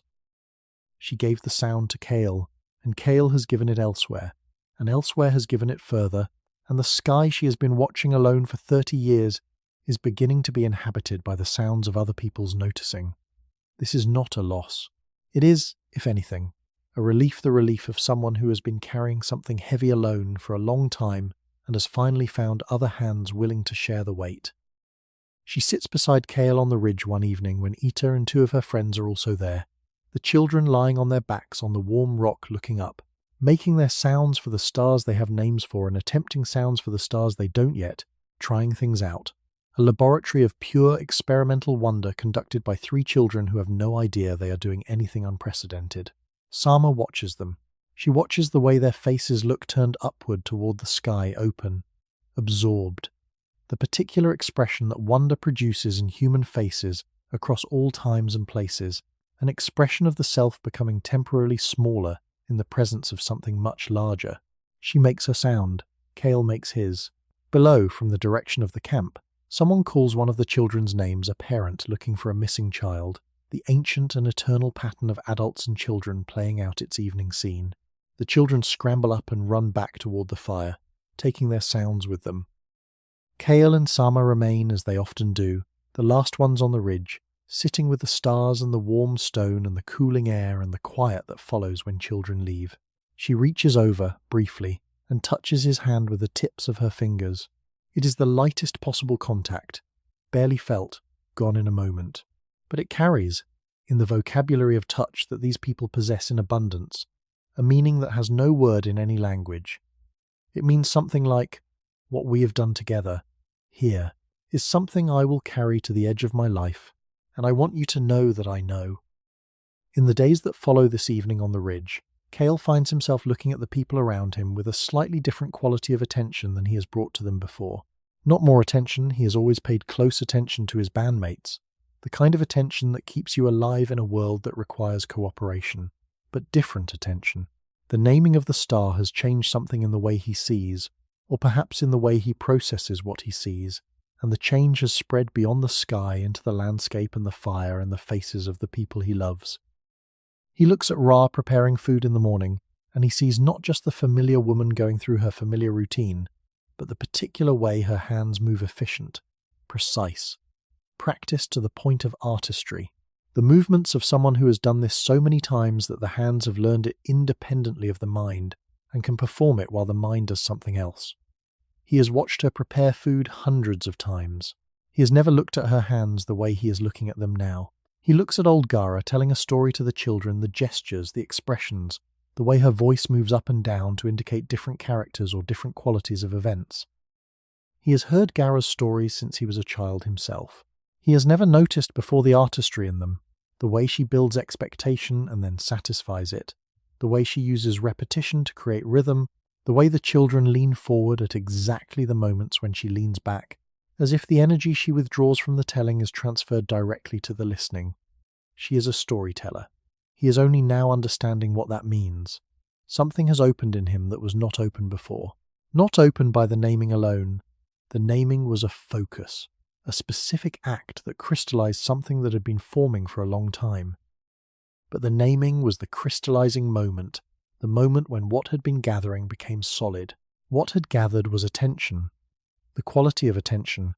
He had been practicing on the ridge, the long, patient, aimless-seeming attention that turns out to be the most productive kind, the kind that allows the world to show you what you were not looking for. He thinks about this without words. In the wordless way, he thinks about everything, and what the thinking produces is not a conclusion but a question.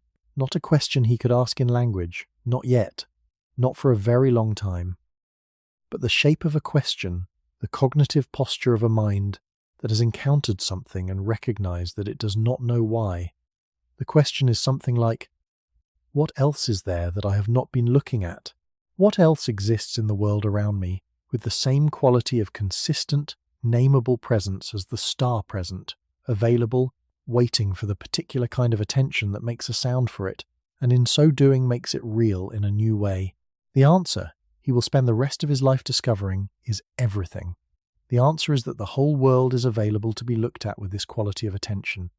The trees with their particular forms, the animals with their particular behaviors, the people with their particular ways of being people, the weather with its patterns, the land with its geography. Everything that exists is available to be noticed, named, held in a sound, shared. The naming project, once started, does not end. There is always more to name. The world is inexhaustible. He does not know this yet. He is only at the beginning, but he is at the beginning, and the beginning is real, and the beginning contains, in potential, everything that will follow from it. If you are still awake, let yourself drift. Let the words become softer, less distinct. Let them turn into something you hear at the edge of sleep rather than in the full light of waking. The stars are above you too, on the other side of whatever roof or sky you are under, burning patiently through the night. You do not need to hold any of this tightly. Let it go. Let it settle into you like warmth, like the warmth of stone that has been in the sun all day. If you're drifting now, let yourself go. Subscribe so the next story is waiting when you return. Sleep well. There is a night, perhaps 3 weeks after the storm, when Kael is awake in the deepest dark and everyone else in the band is sleeping. This happens sometimes, the waking in the middle of the night, the body rested enough to have surfaced from deep sleep, but not yet ready to return to it. The mind alert in the particular, slightly unmoored way of the middle of the night mind. On other nights he has found the fire still lit, or he has simply lain still and waited for sleep to return, staring at the darkness above him until the darkness gradually becomes paler and dawn makes its quiet announcement. But tonight he rises. He rises with the slow care of someone not wanting to disturb the sleeping people around him, lifting himself from the ground in stages, pausing when any movement produces a sound, waiting until he is confident that no one has stirred. Ra sleeps on. The child sleeps between them, its small chest rising and falling with the profound regularity of infant sleep. The other members of the band are scattered shapes in the darkness, their breathing audible, all of it together producing a low, warm sound that Kael has always found soothing in its collective quality. All those people, all those sleeping bodies, each one safe in this moment, each one carrying its particular life into the morning. He walks to the ridge. The night around him is alive in the way the African night is always alive: insects, distant animals, the small rustlings of things unseen. He knows this darkness well enough not to be afraid of it. He knows the sounds, can categorize them with the accuracy of long experience. I can tell the difference between the movement of a large predator and the movement of a small scavenger by nothing more than the quality of a sound at a distance. He moves through the dark with the quiet confidence of someone who has grown up knowing it, who understands it not as the absence of light but as a presence in its own right. The hill is, as it always is, warm stone, the smell of dust and dry grass, the slight elevation above the surrounding land that makes the sky feel slightly larger, the horizon slightly further. He sits, he looks up, and what he sees tonight is something he has seen many times before, but has never, perhaps, seen quite like this, has never looked at with the quality of attention he now brings to the sky, the attention sharpened by weeks of practice, of naming, of learning to see the parts rather than only the whole. The Milky Way is directly overhead. Not the smeared, partial impression of it that people in lit cities see on clear nights, but the real thing, the full, overwhelming, impossible reality of it, as it appears in a sky untouched by any human-made light, in a land where the only lights at night are the stars themselves and the occasional distant fire. It is not a streak of pale light. It is a river of stars, so numerous they cannot be individually distinguished, but so present they cannot be denied. An arch of luminosity that spans the entire vault of heaven from one horizon to the other, so thick in its centre that it seems to have texture, to have depth, to be something you could put your hand into. Kael looks at it for a long time without moving. He has no word for it. He has no framework for it. He does not know what it is, does not know, cannot know, that he is looking at the combined light of 200 billion suns, that the arch above him is the disk of the galaxy seen edge on, that he is a small biological entity clinging to the surface of a medium-sized rock, orbiting one unremarkable star among 200 billion, that the light reaching his eyes in this moment has been travelling since long before his species existed. He knows none of this, and yet something of its scale enters him. Not as data, not as information, but as direct experience, the experience of looking at something so much larger than you that the comparison is not useful, that the words larger and smaller become insufficient, because they imply a scale on which both things can be measured, and this scale does not exist. He is a warm-blooded mammal looking at something that contains more stars than there are grains of sand on all the beaches of the world he has ever walked. His nervous system was not built to hold this.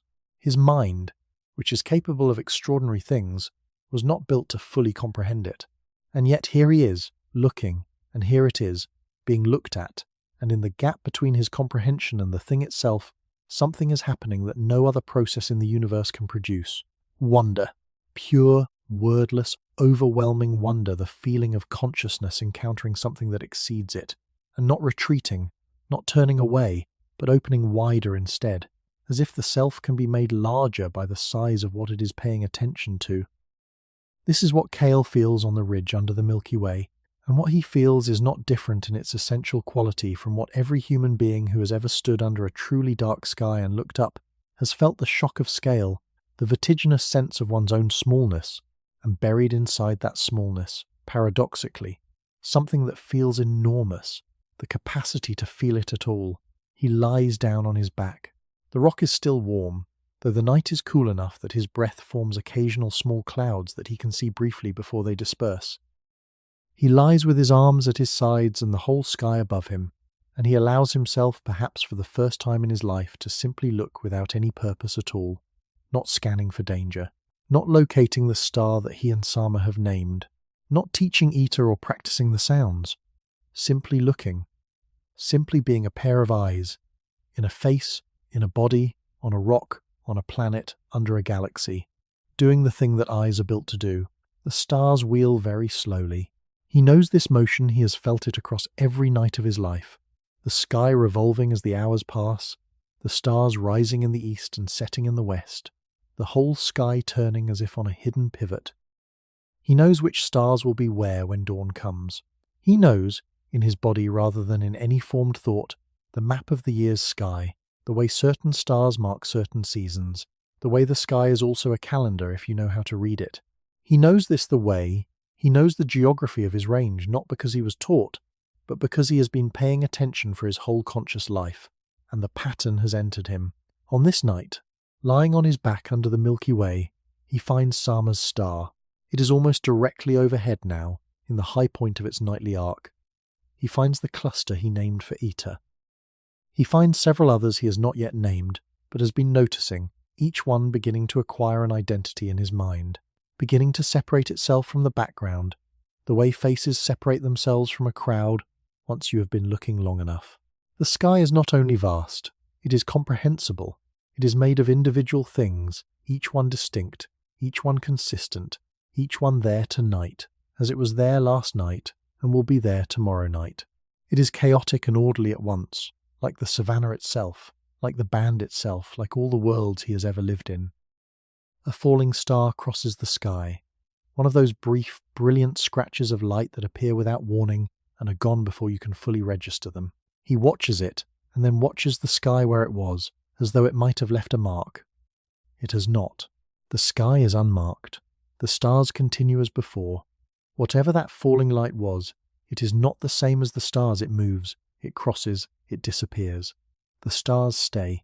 This distinction between the permanent and the transient, between the fixed and the moving, is one that Kael has been accumulating for weeks, and it has become, in his inner life, one of the organizing principles of his relationship with the sky. Some lights move. Some stay. The ones that stay can be named. The ones that move pass through the names of others without being named themselves. The night is at its deepest. The cold is reaching through his hide now, and he should go back to the warmth of the sleeping band and the fading coals of the fire. But he stays a little longer, looking up at the star river above him, feeling the rock beneath him, feeling the warm earth below that and the living continent below that and the deep, ancient mantle below that, and above him, beginning less than a hand's width above the surface of his eyes, 70,000 years of future history waiting to be lived, every name that will ever be given, every star that will ever be mapped, every mind that will ever lie on its back somewhere in the dark and look up. He breathes. The Milky Way breathes too, in its own impossibly slow way, turning over the course of a human night in a way that is too slow to see but real, always moving, always burning. He is a single warm point of awareness in a cold and indifferent universe. He is also, and this is the thing, the universe looking at itself. The only instrument capable of that in all the long history of this particular arrangement of matter. And whatever that means, whatever words will eventually be found for it, whatever philosophies and religions and sciences will eventually be built around it, tonight it means this. A young man on a warm rock in an ancient land, looking up, looking up, looking up. Dawn comes the way it always comes, not all at once, but in stages, a gradual lightening of the eastern sky that begins long before anything recognizable as light appears. First there is a change in the quality of the darkness, a shift from pure black to something that might be called deep blue, though blue is not yet a word in anyone's vocabulary, and the distinction between colours is still mostly a function of context rather than language. Then the horizon begins to define itself, a line where the land ends and the sky begins, faint at first, then increasingly clear, until the two great expanses separate from each other into their respective identities, and the world is again divided into above and below. Kael returns to the camp in this pre-dawn hour. He moves through the long grass with the easy confidence of a man who knows where he is going and is not in a hurry. The dew has settled on everything on the grass, on the sleeping hides, on the hair of the children who have rolled out from under their adults in the night and are now curled on the bare earth in the positions of perfect, boneless sleep that only the young can achieve. He passes through the camp quietly, stepping over people, finding his way to the spot where Ra and the child are sleeping. He lies down. Ra stirs slightly without waking, her body registering his return with the unconscious calibration of someone attuned to the presence and absence of another person. The child does not stir at all. It is at that age where sleep is so complete it resembles another state of being entirely. Kael lies on his back and looks up at the sky, which is now pale enough at the eastern horizon to have lost its stars, the light washing them away from east to west as it has washed them away every morning since stars existed. The stars are not gone. They are still there, burning steadily behind the growing brightness. They simply cannot be seen. He closes his eyes. The sounds of dawn begin around him, the first birds, more cautious than the full morning chorus, individual voices sounding out from the trees and grasses, with the exploratory quality of things testing a new space. The insects of the night are quieting. The insects of the day have not yet started. In the gap between these two shifts, there is a brief, extraordinary silence, perhaps 30 seconds of near total quiet. Neither night nor day, neither dark nor light, the world between its own two halves, balanced on a threshold that passes so quickly it might not exist at all. He hears it. He has always heard it. He has been awake at this hour enough times that the silence before dawn has become something he knows, the way he knows the sound of Ra's breathing, or the particular sound the fire makes when it needs a new branch.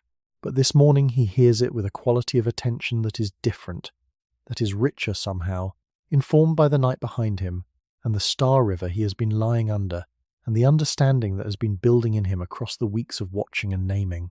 The world is old. He does not have a word for old in the sense he means old beyond any human time, old in the sense of the rocks beneath him and the sky above him, and the continuous burning of the stars that were burning before the Savanna existed and will be burning after the Savanna is gone. He does not have a word for it, but he has a feeling for it, and the feeling is something like awe, and something like peace, and something like the specific comfort that comes from being very small in the presence of something very large that means you no harm. Around him the band begins to stir. Doven first, always Doven first, his hunter's body calibrated to the pre-dawn, even in sleep, rising with the automatic purposefulness of a machine that knows what it is built for. Then Gara, more slowly, with the unhurried dignity of someone who has stopped being in a hurry about anything that doesn't require hurry. Then the children, who wake with the sudden completeness of children who are ready to be awake and want the world to immediately provide them with things to do. One by one, two by two, the band assembles itself from its sleeping positions into its waking ones, each person following their morning habit, the person who always checks the surrounding grass first, the person who always tends the fire first, the person who always stretches with arms overhead before doing anything else. Kael watches all of this with the tender attention that the long night under the stars has somehow intensified.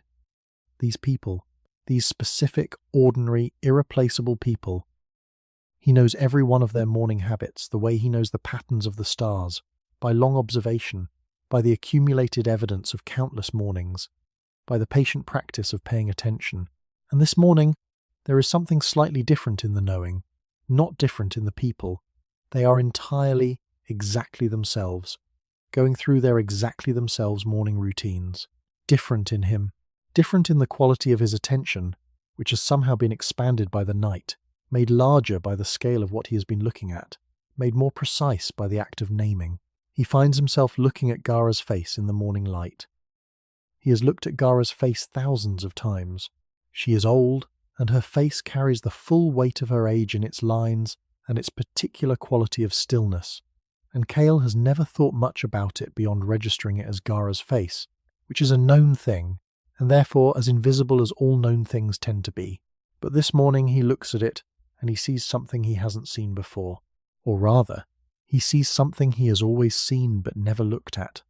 The way the lines around her eyes are carved not just by years but by all the things those years contained, the losses and the decisions and the 10,000 mornings spent watching the world the way she watches it. Her face is a landscape. It has a geology. He looks at Ra beside him. She has sat up and is nursing the child with the slightly unfocused gaze of a woman doing something so familiar it requires no conscious attention, her mind free to be somewhere else while her body does what her body knows how to do. He looks at her with the same quality of new attention, this woman he sleeps beside, this woman whose voice he knows in the dark, and he is struck physically, almost, the way thunder strikes by the fact of her, by the fact that she exists, by the fact that she is here, on this morning, on this earth, under this sky, breathing. Is this what the stars have given him? This capacity for noticing what is already in front of him, this ability to see the familiar as though for the first time. He does not ask himself this question, he does not have the language for it. But the experience is real, and it will stay with him, and in some sense it is the most important thing that has happened in all the weeks of watching and naming and lying under the Milky Way. Not the stars themselves, but what the stars taught him about how to look. Not the sky, but what the sky showed him about the earth. The morning moves forward, food is prepared and shared. Someone has found early berries and brings them back in cupped hands, distributing them with the careful fairness of a community where fairness is both ethic and survival strategy. The children eat with enthusiasm. The adults eat with the slightly abstracted quality of people who are already thinking about the day ahead. Dovin is looking at the sky not for stars, but for weather, the practical sky of a hunter assessing the day's conditions.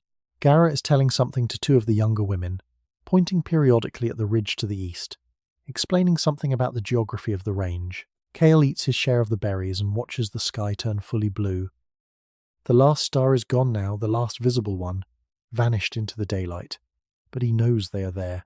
He knows the star that he and Summer named is up there, behind the blue, burning away with its ancient indifference to whether the atmosphere below it is too bright for human eyes to see it. He knows the Star River is there, the 200 billion suns carrying on their uninterrupted business, while the small, warm planet below them goes about its much more complicated and much more fragile affairs.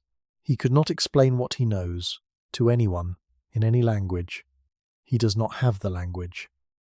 But the knowledge is real, and it is his, and it has changed the shape of his inner world in ways that will not be undone. The sky is not just above him. The sky is a country he has been learning to read. And in that country, certain lights have names now, and the names have changed. Something have made the sky smaller in the sense of more known, and larger in the sense of more real. The paradox of naming, which always both limits and expands the thing it touches. The morning deepens. The heat begins its daily increase. The band disperses into the rhythms of the day, hunting, gathering, tending, playing, resting. Everything is exactly as it was before. The sky is exactly as it was before. And yet something has changed that will not change back. Not a tool, not a fire, not a shelter. Something invisible, something that lives entirely in the relationship between a mind and the world it inhabits. The beginning of the long, unfinished project of human understanding. A name for a star, a sound given to a light, two minds agreeing. And in that agreement, a world made slightly more legible. The children are playing near the water. They have found a stretch of the dry riverbed where the sand is still damp from the rains of several weeks ago, and they have discovered, as children discover everything, that wet sand holds the shape you give it. They are pressing their hands into it and looking at the impressions left behind, the shapes of their palms, the shapes of their fingers, the deep hollows where their knuckles pressed hardest. They are making marks that hold. They are leaving traces of themselves in a material that is willing to receive them, and the pleasure in this is visible in their faces, the pure, uncomplicated pleasure of making something that was not there before. Kael watches them from a slight distance. He watches the way they examine their own handprints, the way they press two prints side by side to compare them, the way the older children help the younger ones make clearer impressions by guiding their hands with the right amount of pressure. He watches all of this with the quality of attention that has become his characteristic mode, the attention that does not demand, that does not analyze, that simply watches and allows what it watches to be present in all its specific detail. There is something in the children's game that relates, in some way he cannot quite articulate, to what he has been doing on the ridge. The children are making traces of themselves in the sand. He has been making what? Not physical traces. Sounds in the air which dissipate immediately. And yet the sounds, unlike the handprints in sand, do not dissipate, or rather, they dissipate physically but persist in a different medium.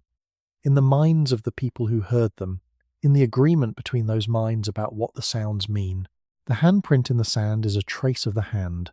The sound for the star is a trace of the noticing. Both are marks left by a conscious being on the material of the world. The sand will dry and the wind will come, and the handprints will be gone. The sounds will persist in the form of the agreements they have generated, for as long as those agreements are maintained. And agreements, Kael is beginning to understand without words for the understanding, can last longer than sand. They can be taught.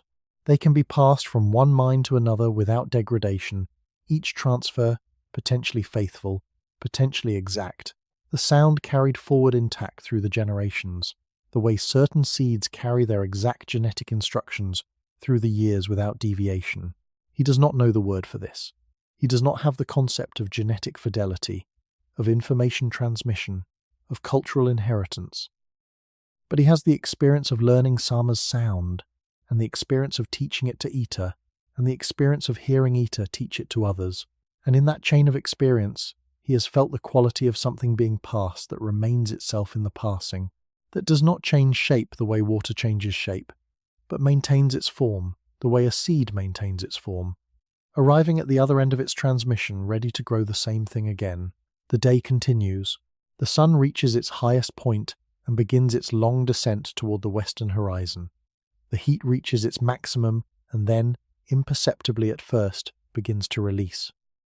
The shadows that were shortest at midday begin their gradual lengthening, reaching in the opposite direction from morning, the day running backward in light and temperature toward the evening that will bring the stars again. And Kael, moving through his ordinary day of food and conversation and rest and the small practical tasks that keep a band alive and functional, carries the sky inside him, the named sky, the sky with its specific lights given specific sounds, the sky that has become, in the space of a few weeks, a vocabulary as well as a view. Somewhere between 1,000 and 2,000 years after the night that Kael and Sama named their star, a child is born in a different part of this same continent. She grows up watching the same sky, not identical, because the sky changes slowly across millennia in ways too gradual for any individual to perceive, but the same essential sky, the same stars, the same Milky Way arching overhead on clear, moonless nights. She learns the sounds for certain stars from her grandmother, who learned them from her grandmother, who learned them from her grandmother in a chain of quiet transmission that reaches back through generations beyond anyone's counting. She does not know where the names came from. She knows only that they exist, that they belong to the sky, that they are part of the inheritance her people carry. Somewhere else on this planet, in a different landmass that no one in Eastern Africa has any knowledge of, other people are doing the same thing. They are looking up. They are making sounds for lights. They are teaching children to find a particular star by pointing and making a sound and waiting until the child's eyes move to the right place, and then confirming with the forward lean of the body. The practice of naming the stars is not exclusive to one place or one people. It is happening everywhere that human beings live under open sky, which is everywhere, because in this era there is no other kind of sky to live under. The names are not the same. The star that Kael and Sama named is called, in different communities across different landscapes, by sounds so different from each other that they would not be recognizable as names for the same thing. This does not matter. What matters is not the particular sound, but the act. The act of looking at one light among thousands and saying, that one, specifically, with this sound, always. The act of agreement. The act of making the sky available to thought. 30,000 years pass. This is an incomprehensible span of time if you try to feel it directly, so perhaps it is better not to try. In 30,000 years, ice sheets advance and retreat. Sea levels rise and fall by amounts that reroute rivers and connect continents. Animals that were common become extinct, and animals that were rare become common. The human population of the world, still very small by any future standard, shifts and moves and diversifies, following the resources and the changing climate, spreading into territories that no one in Kael's time knew existed. In all of this time, the stars are being named. Every community, every band, every tribe that grows from a band they look up. They make sounds. They argue over which sound is right for which star, and the arguments are resolved by consensus and carried forward. And some sounds survive, and some are replaced, and the sky accumulates names the way a landscape accumulates paths gradually, invisibly, until it is covered, and you cannot imagine it without them. 40,000 years after Kael, in a broad river valley between two mountain ranges that will one day be called Mesopotamia, something new happens. The names that have been accumulating in memory in the collective, distributed, imperfect memory of human oral tradition begin to be written down, not because writing was invented for the stars. Writing was invented for grain, for counting sacks of barley and jars of oil, for the practical, earthbound business of accounting that arises when communities become large enough that memory alone cannot hold all the things that need to be remembered. But once writing exists, it reaches upward, as human thought always reaches upward, and the sky becomes one of the things that are written. The first star catalogues. The first lists of stars with their names and their positions preserved on clay tablets in marks that will survive long after the hands that made them have returned to dust.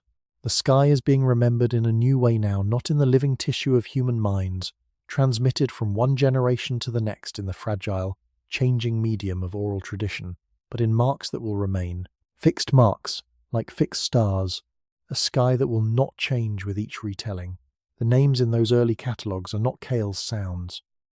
They are in languages that did not exist when Kael lived, belonging to traditions of thought and observation that are many thousands of years more developed than anything that happened on the ridge. But they are descended from Kael's sounds, not in any traceable, genealogical sense, not because anyone carried his particular sounds across the intervening generations and translated them into Sumerian, but in the sense that the practice, the habit, the accumulated human conviction that the sky should be named and the names should be taught and the names should be preserved, this is the inheritance. This is what was given in the space between two people making sounds on a warm rock, and what grew from it is everything that followed, then the Greeks, then the Arabs, then the Europeans of the Renaissance, reclaiming the Greek names through Arabic transmission, adding their own, building the great collaborative structure of astronomical naming that still exists today. Aldebaran, Betelgeuse, Rigel, Sirius, Polaris. Every name, a small act of the original act, a human mind looking up and saying, that one, specifically, with this sound, always. Every name carrying within it the same impulse that moved in Kael's chest when he looked at Sama's star for the first time and understood that it could be held in a sound. Then Galileo, who turned a tube of glass toward the sky and found that stars are not what the eye suggests, that they have companions, that they have surfaces, that the Milky Way resolves into individual points of light too numerous and too distant to count individually with the naked eye. Then Newton, who understood the force that holds the stars in their courses, the same force that holds the dew on the morning grass and Kael's feet on the ridge. Then the spectroscopists of the 19th century, who found that starlight split through a prism, tells you what the star is made of, that the stars are made of the same elements as the earth, that the universe is not divided between the earthly and the celestial, but is one continuous substance expressing itself at different scales and temperatures. Then Hubble, in the 1920s of the current era, who pointed a large telescope at a fuzzy patch of light in the sky and found that it was not a cloud but a galaxy, a separate galaxy, millions of light years away, containing its own 200 billion stars, and then another, and then another. The universe expanding in human understanding the way it had already been expanding in physical reality for 14 billion years outward, always outward, without apparent limit, a revelation that would have been completely incomprehensible to anyone who had not been looking up and asking questions for 70,000 years. Then the photographs. The first photographs of stars, blurry and small and revolutionary. Then the Hubble Space Telescope named, with a layering of meaning that no one in Hubble's time could have fully appreciated, for the same man pointing at a blank patch of sky and collecting light for 10 days and finding, in that apparently empty darkness, 10,000 galaxies. 10,000 galaxies in a patch of sky no larger than a grain of sand held at arm's length, each galaxy containing its hundreds of billions of stars, each star potentially with its worlds, the universe, a library beyond any comprehension, beyond any naming, beyond any instrument yet built. And yet the naming continues. We name stars. We name galaxies. We name the features on the surfaces of distant moons. We name the winds on other planets and the craters on asteroids that will never be visited. We cannot stop naming. It is what we do. It is what we have always done. It began on a ridge in eastern Africa, with a young man and an old woman and a sound for a light, and it has never stopped, and it will not stop. And every name that has ever been given to anything in the sky carries in it at its deepest root, at the level below all etymology and all language, the same simple, irresistible human impulse. I see that. I want you to see it too. Let us agree on a sound. The star that Kael named is still burning, not the same atoms. Stars are furnaces, consuming themselves, transforming hydrogen to helium in the nuclear processes that produce the light that reaches our eyes. But the same star, the same object, identified by the same position in the sky, carrying names that have changed many times across 70,000 years, while the star itself has not changed at all, or has changed only in the way that long-lived things change slowly, almost invisibly, on a timescale that makes human history look like the flicker of a single heartbeat. Photons left that star tonight. They will travel at the speed of light through the empty dark, and some of them will reach the Earth, and some of those will reach the part of the Earth where you are lying, and they will pass through whatever separates you from the open sky. And if you are outside with your eyes open, they would arrive at the back of your eyes and be converted into the electrochemical signal that your brain interprets as sight. Those same photons, having travelled whatever distance separates that star from this small warm planet, would show you exactly what Kael saw. The same star, the same light. Between Kael's eyes and yours, every human lifetime that has ever been lived has passed. Every war, every epidemic, every invention and collapse and reinvention, every language that has ever risen to its peak and declined into silence, every city built on the plain and abandoned to the desert, every ship that crossed water that had not been crossed before, every child born into a world it did not ask to enter. All of this, all the uncountable billions of individual lives, has passed in the time between his looking and yours, and the star was above every one of them. It was above the first city. Wherever that first city was in the river valleys of Mesopotamia or along the Nile or in the Indus Valley, the star was above it, and the people in it looked up and made their sounds for it, and those sounds are in the clay tablets that still exist, preserved in the dry earth of collapsed civilizations, waiting for scholars with the right training to read them. The sounds have changed. The star has not. It was above the crossing of the land bridge that brought the first people to continents they had never seen, the Ice Age migration that brought human beings to the Americas, while much of the world's water was locked in glaciers, and the sea level was low enough to walk from Asia to what would become Alaska. Those first crossers looked up at the star from the edge of a continent they did not yet know was a continent, and it looked back at them exactly as it had looked at Kael, exactly as it will look at you if you go outside tonight and find it in the sky. It was above every battle ever fought, every treaty ever signed, every child ever born, every last breath ever taken, every moment of ordinary and extraordinary human life across all the years. It was not watching, it was not recording. It was simply there, burning, as indifferent to human history as the ocean is indifferent to the weather, as the stone is indifferent to the hand that shapes it. But its light fell on all of it, on all of them, on every face that ever turned upward in wonder or grief or longing. This is the continuity. Not the continuity of memory, which is always partial and imperfect and subject to distortion. Not the continuity of language, which changes so completely in 70,000 years that no living person could understand the sounds Kael made. The continuity of light of the actual physical photons travelling through the actual physical vacuum of space, arriving at this planet and at these eyes, carrying the same information they have been carrying since they left their source. Kael looked at starlight. You look at starlight. In between, an entire civilization of 70,000 years. Above it all, the same patient burning. There is a thought that lives on the edge of sleep for many people, a thought that comes in the particular looseness of the mind that lies halfway between waking and dreaming, when the ordinary logic of the waking world has relaxed its grip, but the mind is still present enough to have something like thoughts.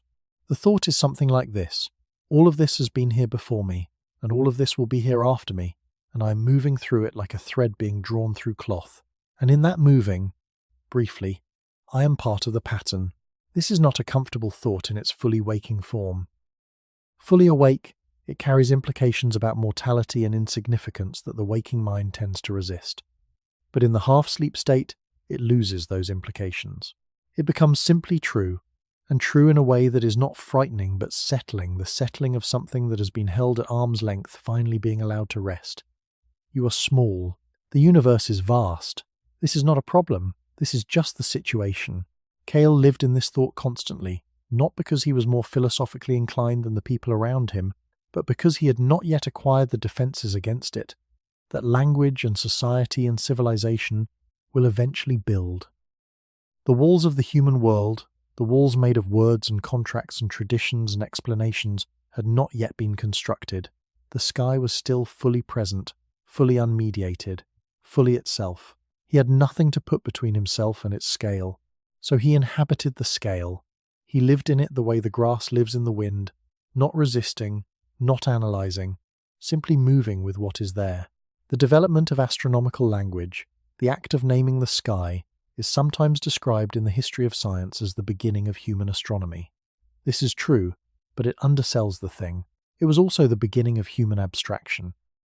The ability to give a name to something that is not present, to carry the thing in a sound, and use the sound to think about the thing and discuss the thing with other people who also know the sound. This is the root of all abstract thought. Every concept that human beings have ever worked with, from justice to entropy to love to democracy, was made possible by the prior act of learning to use a sound to represent something that is not physically present. The stars were the first practice ground for this. Why the stars, specifically? Why not rivers, or animals, or mountains? All of which were also named, eventually, and all of which were also present in the daily life of early humans. The answer may lie in the stars' particular combination of qualities. They are consistent, which makes them reliable subjects for naming. They are distant, which means the name must carry them, because the thing itself cannot be brought closer. They are numerous but distinguishable, which provides a manageable scope for the naming project. And they have a relationship to time and season that makes their names practically useful, which gives the practice of naming them a value beyond the merely aesthetic. The sky is a calendar. Every civilization that has ever named stars has used those names to track time, to mark the seasons, to know when to plant and when to harvest, and when the rains will come and when the cold will arrive. The names are not decoration, they are tools. And this is important, because it means that the practice of naming the sky was not an intellectual luxury that could only be afforded by societies advanced enough to have leisure. It was a survival strategy, as practical as fire-making or water-finding, woven into the essential intelligence of human communities from the very beginning. Kael did not know he was building a calendar. He was not thinking about planting seasons, his band did not plant anything, but he was noticing the relationship between certain stars and certain seasons, storing that relationship in the body the way he stored all his knowledge of the landscape. The star he named was a seasonal marker, though he had no word for that. It appeared at a certain time of year, and its appearance correlated with the arrival of certain rains and certain animals and certain plants. The name did not create this correlation, the correlation existed long before the name, but the name made the correlation more available to thought, more shareable, more transmissible.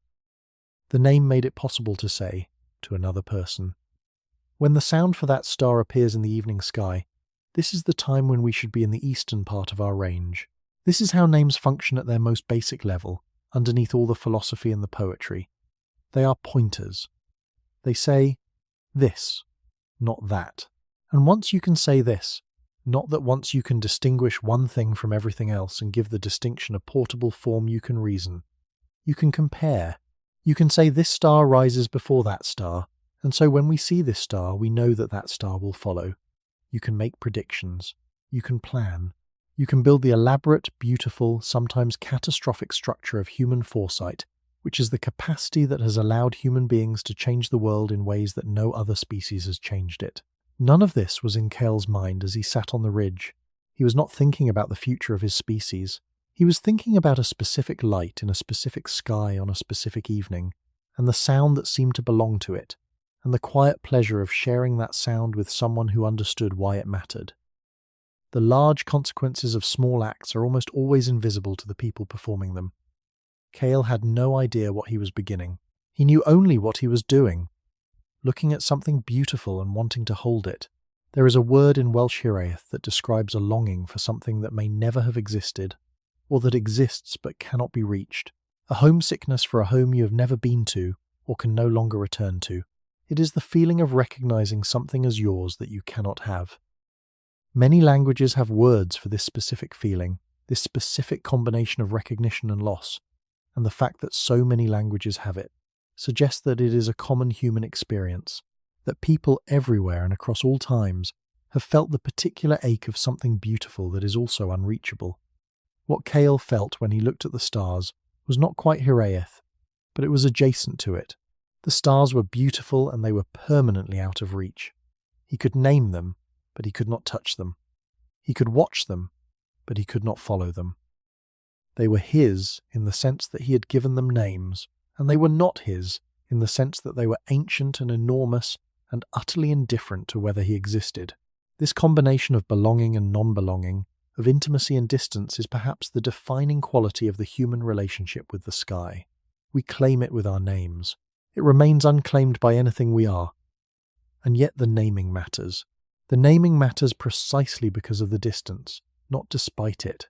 If you could reach the star, you would not need to name it. You could touch it, hold it, bring it into your camp and look at it in the firelight. The name exists because the thing is too far away for any other kind of possession. The name is the form that love takes when the beloved is unreachable. In this sense, every star name ever given in every language, in every era, by every mind that ever looked up and felt the need to hold what it was seeing in something portable, is a love letter, written in sound, addressed to a light that will never read it, and yet sent. The fire in Kael's camp has burned to embers by the time he makes his way back from the ridge on the last night of this story. The band sleeps. The Savanna is still. The stars are at their highest, their arcs traced from east to west in their ancient indifference, burning away with their ancient patience, carrying their ancient light across the ancient dark. He lies down. He does not look at the sky. He is looking at the sleeping faces of the people he loves, Ra, the child, Gara's ancient stillness at the edge of his vision, the shapes of the hunters he trusts with his life. He looks at them with the quality of attention that the stars have taught him, the quality of attention that sees the familiar as if for the first time, that finds in the ordinary the same strangeness that lives in the night sky. He closes his eyes. In the darkness behind his lids, the star is still there, not visible, not present in any physical sense, but there in the way that named things are always there, present in the mind even when absent from the sky. The sound that holds it moves through him one more time, barely a breath, a gentle release, and then he is still, and then he is sleeping, and the star burns on above him through the turning night. Outside the camp, the Savanna conducts its nighttime business with the thoroughness of something that does not notice its own complexity. Every animal in its range is performing the calculations of survival, the calculations of where to be and when to move and what to eat and what to avoid, and these calculations have been running, in one form or another, for longer than mammals have been mammals, longer than life has been complex enough to require them. The predators make their assessments, the prey make their evasions, the scavengers follow the predators, the decomposers follow everything, closing the loops, returning the used to the usable, making sure nothing is lost that can be reclaimed. It is a complete system. It has no gaps, no slack, no waste.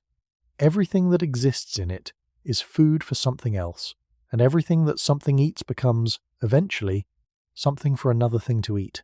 Energy moves through it in one direction, from the sun to the grass, to the herbivore, to the predator, to the decomposer, to the soil, to the grass again. Matter moves through it in cycles, the same carbon and oxygen and nitrogen and phosphorus passing through body after body, through generation after generation, always in use, never truly lost. The Savanna is, in the language of systems that will not exist for 60,000 more years, highly efficient. It has had 5 million years to optimize itself, and it has taken full advantage of every one of them. In the middle of this perfectly running system, the band sleeps. Their bodies are part of it, they eat from it, they return to it. They are made of its elements and will return those elements when they are done with them, but they are also separate from it in a way that no other part of it is separate. They know they are in it. They have begun to name it, and in the naming, they have begun to step outside it, not physically but cognitively, to see it as a system from a slight remove, to be inside it and simultaneously able to observe it from outside. This is the paradox of human consciousness. We are the Savanna thinking about the Savanna. We are the universe, looking at the universe. We are inside the thing, and also able to imagine being outside it. This double position, inside and outside, participant and observer, animal and mind, is the source of everything that is both greatest and most difficult about being human. It is the source of art and science and philosophy and religion, all the attempts to make the being inside comprehensible by imagining the being outside. It is also the source of alienation, of the existential unease of a creature that cannot quite be comfortable in its own nature, because its nature includes the ability to observe that nature from a distance and find it strange. Kael sleeps without alienation. He is not yet far enough inside the naming project to have created the distance that makes alienation possible. He He is at the very beginning, when the naming is still more wonder than analysis, when the words are still closer to feelings than to concepts, when the sky is still present to him as a full sensory experience rather than a set of categorized objects. He is in the moment just before the transition that has been continuing for 70,000 years, from the direct experience of the world to the mediated experience of the world through language. He is at the threshold. He is about to cross it, or rather, he is in the process of crossing it, which is a process that will take all the remaining time of human history to complete, and may not be complete even then. Sleep. The fire is embers. The night is deep. The stars are at their most complete, their most brilliant, their most ancient and most present. And somewhere in the east, where the named star has already begun its descent toward the western horizon, a small warm mammal sleeps on the surface of a small warm planet, carrying in its dreams the sounds of everything it has learned to love, and the sounds of everything it has not yet learned to name, and the long, gentle, inexorable turning of a world that has always had more wonder in it than any one life can hold. You are lying down now, or you are close to lying down. The day has been whatever it has been, long or short, difficult or easy, full of the small, specific demands that make up a human life in any era, and now it is releasing you, or you are releasing it, the way the evening releases the heat it borrowed from the sun. The sounds around you are the sounds of your particular night, perhaps traffic, perhaps wind, perhaps rain on a roof, perhaps the breathing of someone sleeping nearby, all of it familiar, all of it yours. Above you, on the other side of whatever separates you from the open sky, the stars are doing exactly what they have always done. They are burning. They are moving across the sky in their slow arc from east to west, following the track that the Earth's rotation imposes on the appearance of everything above it. They are positioned tonight in the precise arrangement that follows from the positions they were in last night and every night before this one, all the way back through every sky that Kael ever watched, through every night in which a human being ever lay down and felt the day leaving and looked up, or wanted to look up, or remembered looking up from some other time and place. The star that Kael named is up there. You cannot know which star it was, neither can I. The specific identity of the first named star is not something that was recorded, because recording had not yet been invented, and by the time recording was invented, the first naming was 70,000 years in the past, and as far beyond reconstruction as anything can be. But it was real. It happened. A specific star received a specific sound on a specific evening in Eastern Africa, and that moment was as real as any moment in any recorded history, as real as any battle or treaty or birth or death that made it into writing. The photons from that star are still arriving. They arrive every night in their continuous stream, bounced off the atmosphere and through it and down to the surface, and eventually to the eyes of whoever is looking.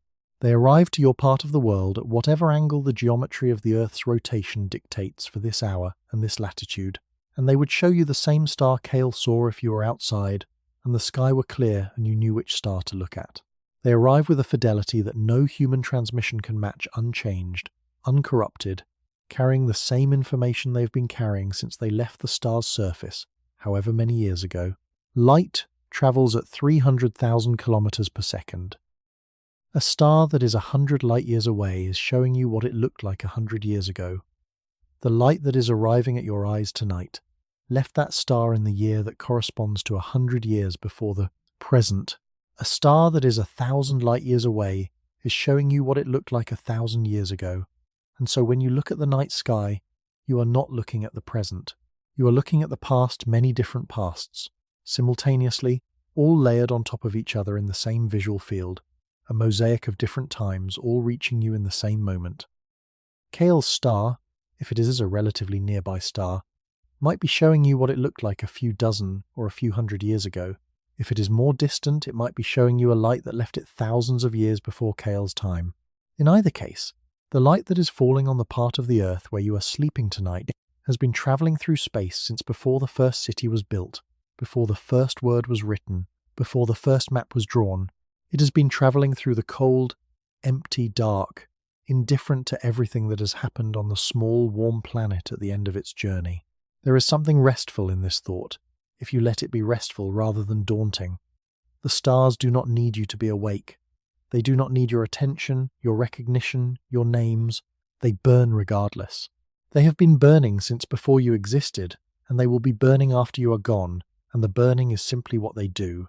The way sleeping is simply what you are doing now. The way the earth turning is simply what the earth does.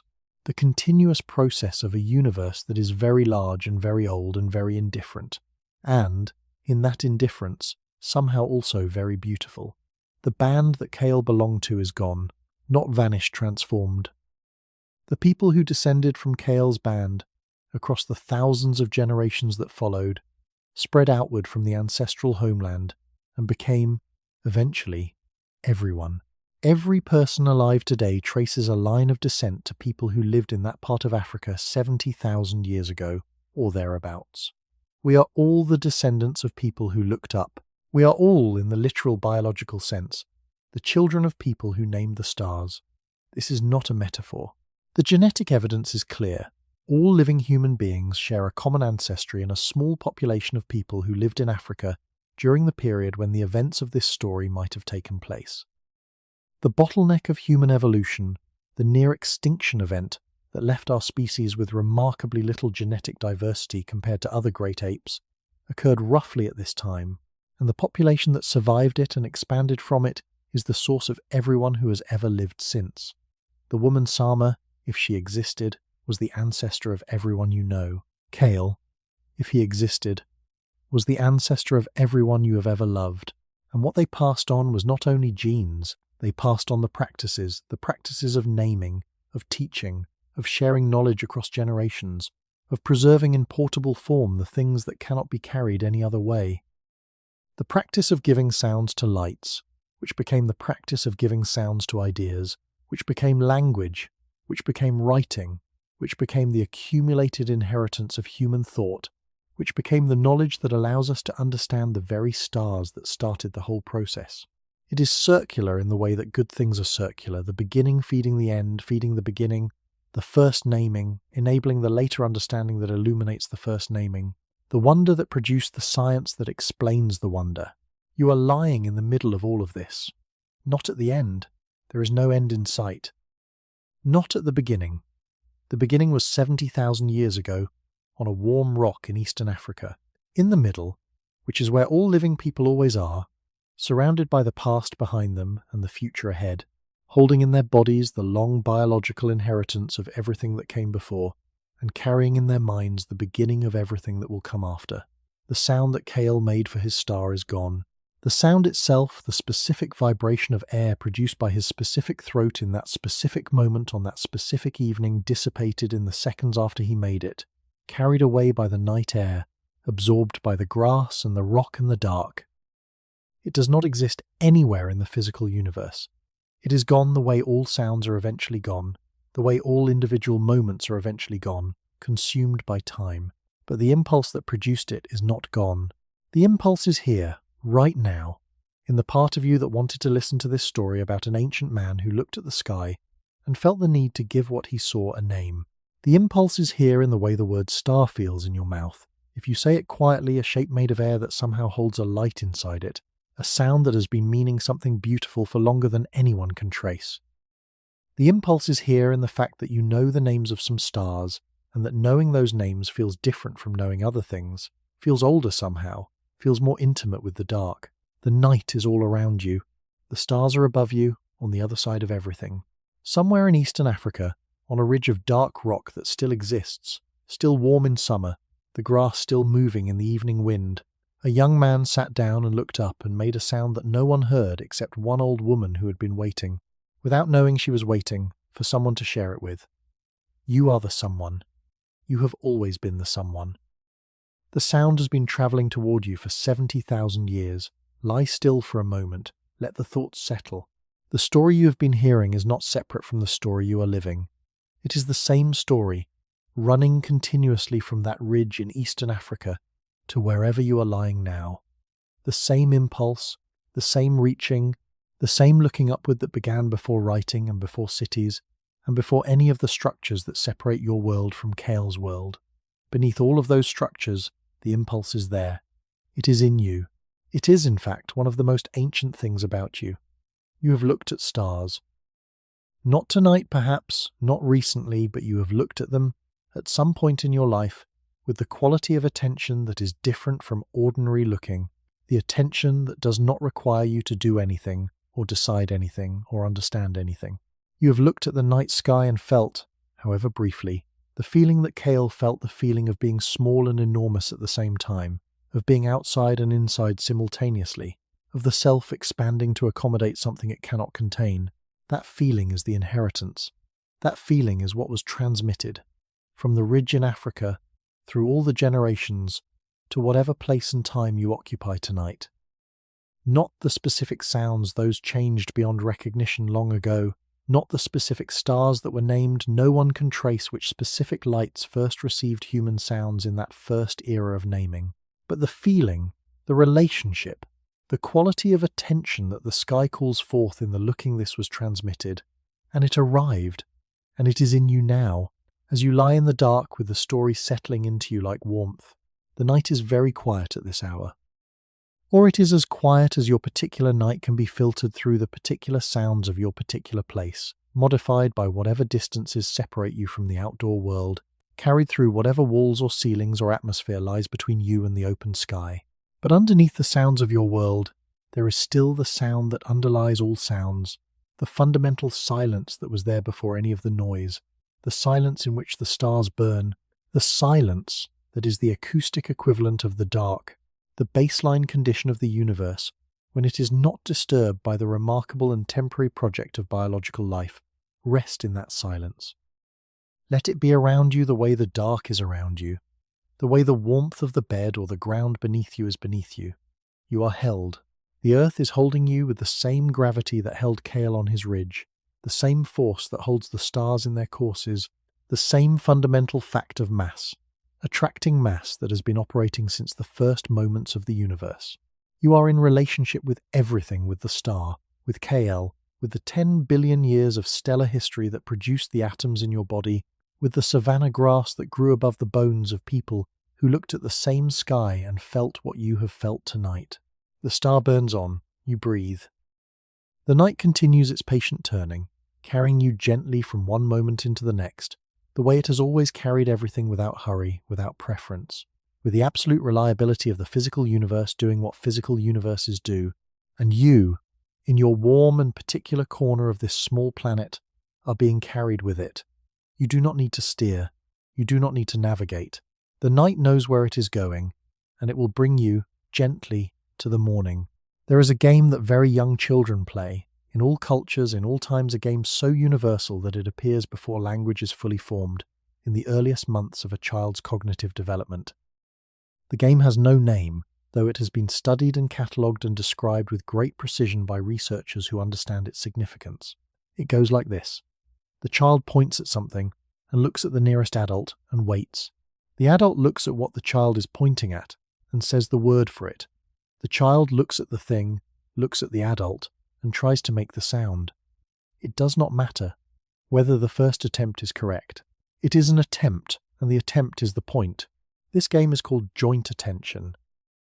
It requires two things that, in the history of animal cognition, are not as common as they might seem: the ability to follow another being's gaze to determine what they are attending to, and the interest in sharing that attention rather than simply having it. Most animals do not do this. They can follow a gaze. Dogs and great apes are quite good at it, but they do not seem to care about sharing what the gaze finds. The human interest in sharing attention is different in degree, to the point of being different in kind. We are compelled, from our earliest months, to show other people what we see and to see what other people see. We cannot help it. Kael, pointing at the star. Some are making the sound. This is joint attention at the most fundamental level. Two minds orienting to the same object and sharing their orientation. It is the same game the infant plays, pointing at the ceiling light and waiting for the adult to say the word. The same impulse, the same mechanism, the same universal human need to share the contents of attention with another person. It was present in Kael exactly as it is present in every child who has ever lived, because it is part of what we are, woven into the architecture of our social cognition before language was built on top of it. What language adds to joint attention is the ability to perform it at a distance. Without language, you can only share attention to things that are present. You can only point at what is currently there to be pointed at. With language, you can share attention to things that are absent, things that existed in the past, things that exist only in the imagination. The star that Kael and Sama named could be shared between them even in daylight when the star was invisible. The name was not just a pointer, it was a carrying vessel, able to transport the star from the sky into the middle of a conversation about the dry season, into the context of a plan for the coming months, into the mind of a child who had never yet had occasion to look in the right direction at the right time. This is the revolution. Not the naming itself, the carrying. The ability to detach information from the moment and the place in which it was gathered and transport it through time and space to another mind in another moment and another place. This is what makes human communication categorically different from all other animal communication. We are not just sharing what is here and now. We are sharing everything. Everything that has ever been. Everything that has ever been understood. Everything that anyone has ever thought, in the form of sounds and marks that carry the thought beyond the body of the thinker into the world where other thinkers live. The night sky was the ideal training ground for this because of its particular structure. It is vast but ordered. It is inaccessible but observable. It rewards long attention and careful memory. And it is the same everywhere, the same sky visible from every part of the earth, the same stars available to every human eye that has ever looked upward. The star that Kael named could, in principle, be named by someone in a completely different part of the world, and it was, and is, and has been named in hundreds of languages. The same star wearing different names in different mouths, all pointing at the same light. The sky is the first shared object of human attention, the first thing that everyone could be shown, regardless of where they lived. As language grew, in the millennia after Kael, the sky grew with it. The names became more elaborate. The patterns were organized into pictures, the bears, the scorpion, the hunter, the river, and the pictures became stories, and the stories became navigation tools and calendars and mythologies, and eventually the systematic observation that became astronomy. Each step built on the previous step, and the previous step went back, always, to the first step. The act of pointing and naming, of saying this one, with this sound, so that we can think about it together. The naming did not stop with the stars. Having learned to name the sky, human minds began to name everything else with the same thoroughness, the same compulsive need to separate the named from the unnamed, to bring the world into the shareable space of language. Animals got names, and then the parts of animals, and then the qualities of parts of animals. Plants got names, rocks got names, types of weather got names, types of pain got names, types of relationships got names, the emotions got names, the parts of the mind got names. And in the naming, each thing became slightly more real, more available to thought, more amenable to comparison, more capable of being passed from one mind to another, across the distance of time and space that separates all individual minds from each other. You are made of names, not entirely. There is a self underneath the names, a warm biological self that existed before you learned any words, and that will persist after language has faded from your sleeping mind tonight. But the world you navigate, the world you understand, the world you share with other people, that world is made of names. You wake each morning into a world that has been thoroughly labelled, a world in which almost nothing important is still waiting for its first sound, and the thoroughness of the labelling is so complete that you can almost forget that it happened at all, that there was a time before it, that someone had to name each thing for the first time. Someone did. Someone named the stars, and the naming of the stars was the beginning of all the rest. Not just in astronomy, not just in science, in everything. Every word in every language that has ever been spoken descends, at its deepest root, from the same act. The act of looking at something and agreeing on a sound. The act of saying, this. Specifically. The act of separating one thing from everything else and giving the separation a voice. It is very quiet now, in the band's camp.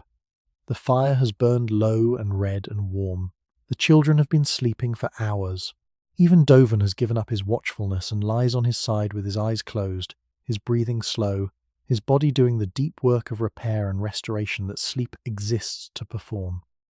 Only Kael is still partly awake, lying on his back with his eyes closed, not quite asleep, in the state that lies between the two, the state in which the mind is still present enough to have thoughts, but the thoughts have a different quality, looser, more associative, more like the world felt before language covered it. In this half-asleep state, he is not thinking about stars or names or the discovery he has been living inside for weeks. He is simply present in the warm darkness, feeling the earth beneath him and the soft weight of the night air above him. His heartbeat is slow. His breathing is slow. The sounds of the savanna, the insects, the distant animals, the small, constant adjustments of the world going about its nighttime business, pass through him without snagging, the way sounds pass through a sleeping mind that has decided there is nothing there worth waking for. The star he named is above him. Not visible to him, his eyes are closed, and the sky is somewhat clouded tonight. And in any case, the star is past its zenith now and moving toward the western horizon. But it is there. It will be there tomorrow night, and the night after, and the night after that. For longer than the land beneath him will be the same land. For longer than any descendant of his can imagine. It burns. It carries its light outward in all directions at once. Some of that light will reach a small, warm planet. Some of that light will reach the eyes of creatures who will look at it and feel what Kael felt, the particular combination of smallness and enormity, of belonging and distance, of love addressed to something that cannot receive it. He sleeps. Around him, everyone sleeps. The fire settles into its last coals, and the coals grow dimmer, and the darkness deepens a little, as the fire's light withdraws, and then there is only the starlight filtered tonight through a thin layer of cloud, softened, diffused into a general luminosity that is barely more than the dark, but present, always present, falling on the sleeping faces of the band with the patient indifference of a universe that does not know it is beautiful. It does not know, but they know. And in the knowing, in the naming, in the teaching, in the small sounds made for specific lights in a specific sky the universe has found, in the form of this warm-blooded, upward-looking, compulsively naming species, the only mirror it has ever had. There is something worth sitting with in this, the idea that the act Kael performed on that ridge in that African evening was not just the first instance of a behaviour that would become common, it was the establishment of a template. A template for how minds engage with what is beyond their immediate reach, how attention lifts itself above the horizontal plane of survival and need, how one human brings another human to look at something that is not useful, not edible, not dangerous, but simply beautiful, and there, and worthy of a sound. Every time a parent has pointed at the moon and said its name to a child who could barely speak, that template has been used. Every time a teacher has said, "Look here," and students have looked, the same motion has repeated. Every time a scientist has written down a symbol for something no one can see and invited other scientists to reason with it, the template has extended itself further into the abstract. The template is shared attention to something outside both of us, given a name that belongs to neither of us but that we both can use. This is the grammar of human culture at its most fundamental. Not the grammar of sentences, the grammar of what it means to live together in a world of named things, to inhabit not just a physical landscape but a semantic one, a landscape in which every significant object and event and quality has been given a handle, a sound by which it can be grasped and passed between minds, like a physical object passed between hands. Kael did not invent language. Language was already present, in some form, in the minds and mouths of his band. The social calls, the warning sounds, the simple designations that any group of intelligent social animals develops to coordinate their lives together. What Kael did was something more specific, and in some ways more difficult. He applied the naming impulse to something that did not need to be named for survival. He named something purely because he was paying attention to it, and paying attention to it had made it significant, and significance demanded, in whatever neural architecture he possessed, some form of expression. The name was the expression. The expression was the beginning of everything that followed. The savanna at night has no particular interest in human events. This is part of its character, perhaps the most distinctive part, the part that separates it from all the landscapes that will come after it in human experience, all the landscapes shaped and managed and altered by the species that began its intellectual life looking up from its edges. The savanna was here before us, and it will be here after us, and its rhythms are older than our rhythms, and it keeps its own counsel, unchanged by our naming of it. In the hours before dawn, the savanna undergoes a kind of transition that is easier to feel than to describe. The temperature drops to its lowest point of the night, not cold, exactly, but cool enough that the difference from the day is pronounced, cool enough that a sleeping body curls slightly toward itself, that the animals in the grass shift position to conserve warmth. The insects thin their chorus. The large nocturnal animals have made their kills and are eating, or have eaten, and are resting. The diurnal animals are still deep in their sleep, their bodies preparing for the exertions of the coming day. This hour, the hour before the birds begin, and after the last owl has fallen silent, is the quietest hour. Not silent exactly, because the savanna is never truly silent, but quieter than any other hour, the sound reduced to its minimum, the ambient noise floor dropping to something that approaches silence from below, that you can hear the way you can hear your own heartbeat in a room with no other sounds. This is the hour that Kael has been awake in, on this ridge, looking at the Star River. This is the hour that belongs, in some deep way, to the act of looking up. Below the ridge, the camp sleeps on. 43 people and their dogs, arranged on the earth in the postures of deep rest, their bodies at their most vulnerable and also their most trusting, the trust placed not only in each other, not only in the vigilance of whoever is nominally on watch, but in the whole accumulated intelligence of the band, about this place and this night and the likelihood of danger. They sleep here because experience has told them it is safe to sleep here, and that accumulated safety is itself a kind of knowledge, the knowledge of the environment that lives in the body rather than the mind. The grasses near the camp are bent slightly from the passage of large animals earlier in the evening. A path of that bending leads away to the north, where a family group of elephants pass through at dusk, moving with the quiet purposefulness of large animals that have places to be and know how to get there.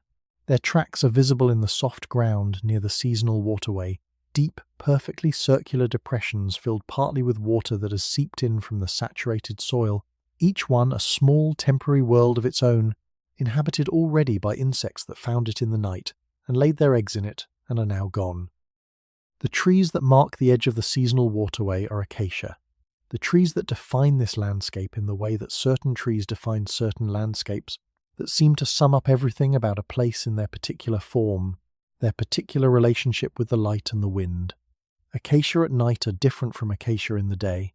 In the day they are harsh and clear against the bright sky, their flat crowns spreading their characteristic geometry in the hard light.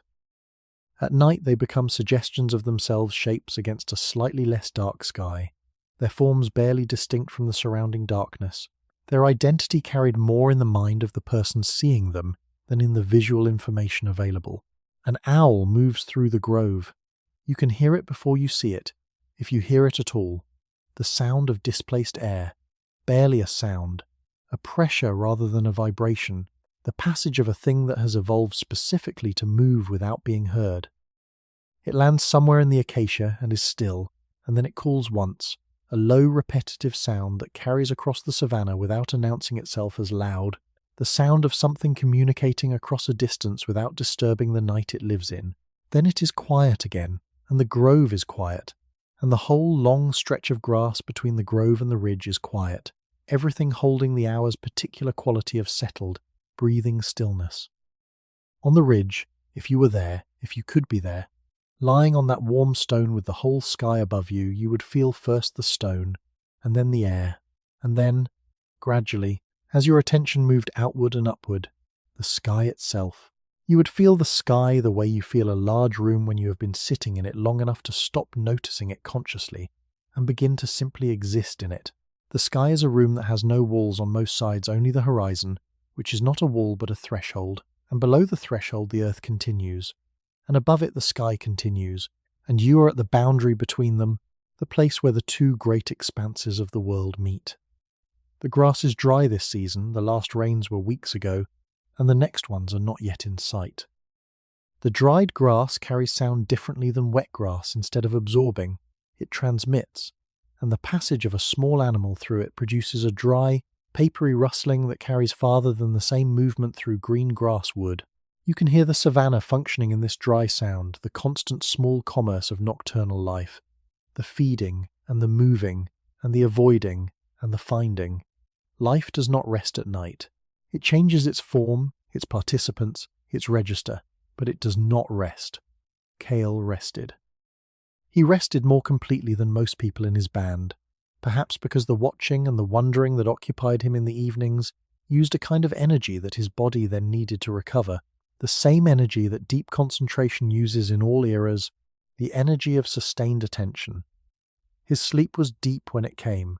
His body knew what it needed, and on the mornings after his long vigils on the ridge, he rose with the particular quality of alertness that comes from having been genuinely rested, the alertness of a body that has been allowed to do its repair work completely. He woke, on the morning after the Milky Way night, to find Eta sitting near him with her knees pulled to her chest, looking at the sky. She was not looking at anything in particular. The stars were gone, the sky was fully light, the dome above her offering only its ordinary, beautiful, unpopulated blue. But she was looking up in the way that Kael looked up, with a quality of attention that he recognized as his own, reflected back to him from a face 30 years younger and incomparably more open. He sat up beside her. She did not look at him, she kept her eyes on the sky. He looked at the sky too. They sat together in the morning light, looking at a sky that had no visible stars, and the looking was not purposeless. The looking was itself the purpose, the practice of orientation, of lifting the attention above the horizontal plane of daily life and entering the vertical plane of up and down, of here and there, of the tiny scale on which life is lived and the enormous scale on which the universe operates. Looking up is a practice. Kael had made it a practice without deciding to, and now Eta was making it hers. The band moved, as it always moved, and the ridge was left behind, and the waterhole was left behind, and the particular patch of Savanna where this story took place became indistinguishable from all the other patches of Savanna, and the specific footprints in the specific dust were erased by the next wind and the next rain and the slow, patient work of the land, returning everything to its original state. Nothing physical remained. The stone on which they sat retained no record of their weight. The air through which their sounds travelled retained no vibration. The star they named retained no knowledge of being named. But the name existed. It existed in Kael's mind, and in Sama's mind, and in Eta's mind, and in the minds of the children she had taught, and in the minds of those children's children, moving forward through the generations in the medium of human memory and human teaching, changing as it moved the way all living things change as they move through time, becoming unrecognizable eventually, but not stopping, not disappearing, finding its way into the great river of human knowledge that pours onward through all the centuries. The Savanna breathes. It has been breathing for 5 million years, longer than our species has existed, longer than our genus has existed, longer than the first human hand picked up the first human tool.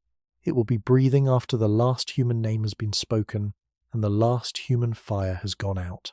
It is patient in the way that the world is patient, not with the patience of someone who is waiting, but with the patience of something that simply continues, that does not have waiting in its vocabulary, because it does not have an ending in its future, only more of itself, more grasses and more animals and more still water, reflecting more stars.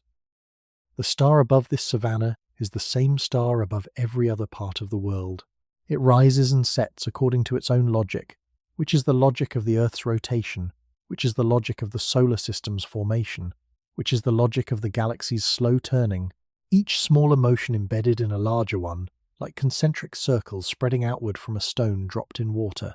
When you trace it back far enough, the star's position in tonight's sky can be derived from the conditions that existed in the first seconds after the universe began. Every position, every motion, every angle of light falling through every atmosphere onto every upturned face, already implicit in the initial conditions.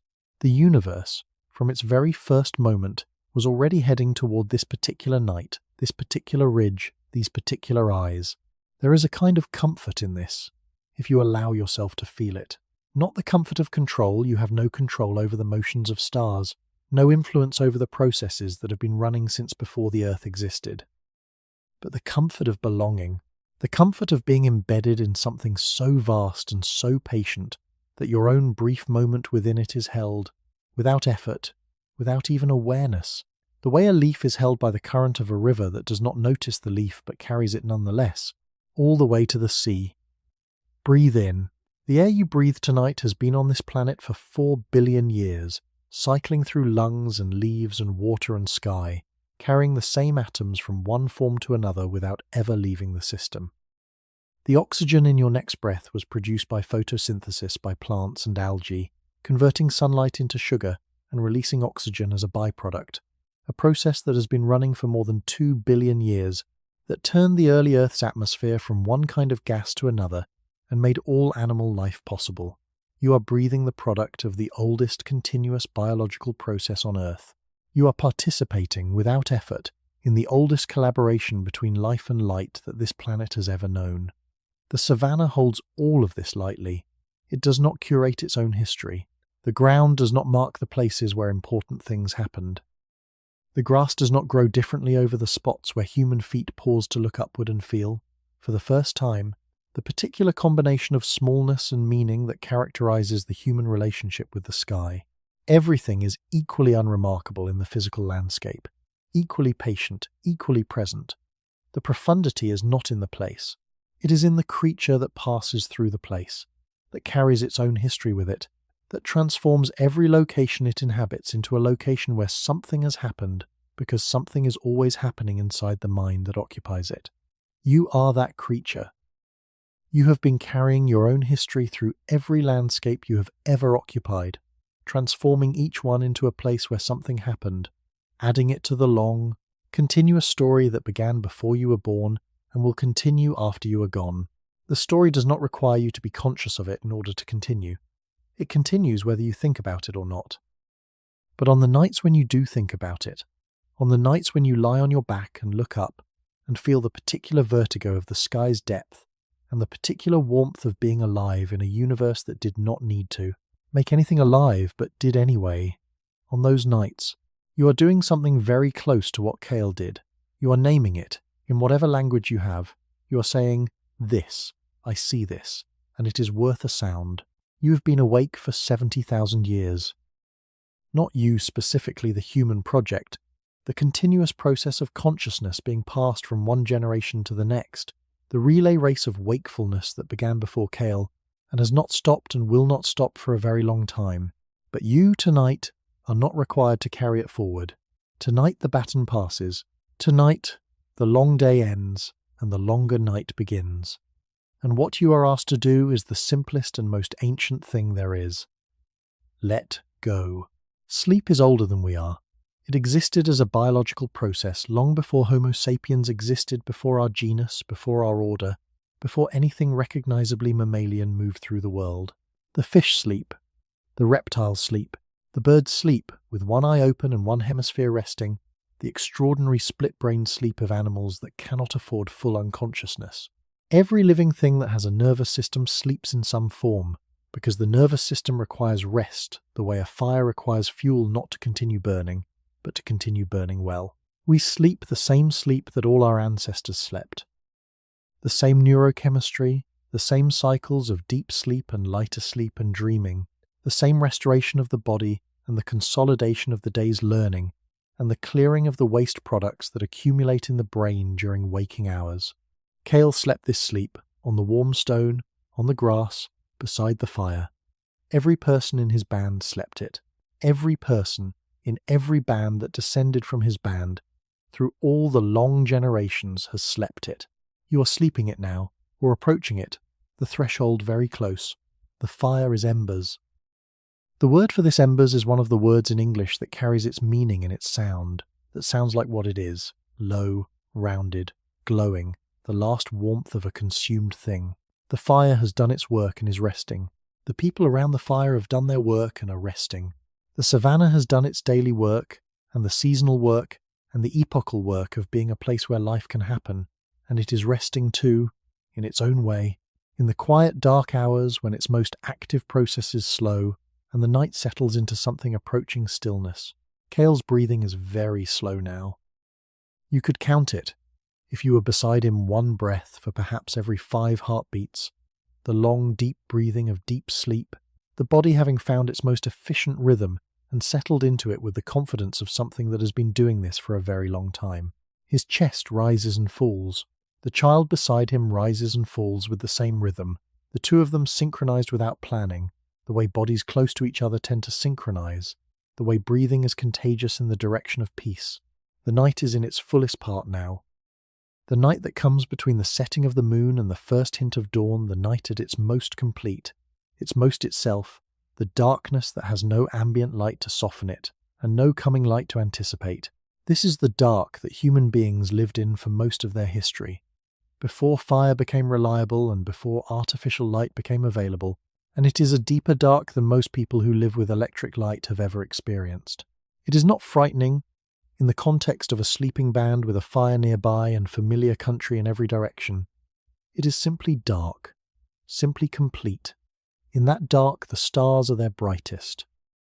The absence of any competing light allows them to show themselves fully, not the diminished, struggling stars of a lit sky, but the full blaze of the actual sky, every star visible to the eye that looks for it, the Milky Way in its full reality rather than its pale impression. If you were awake, you would see them.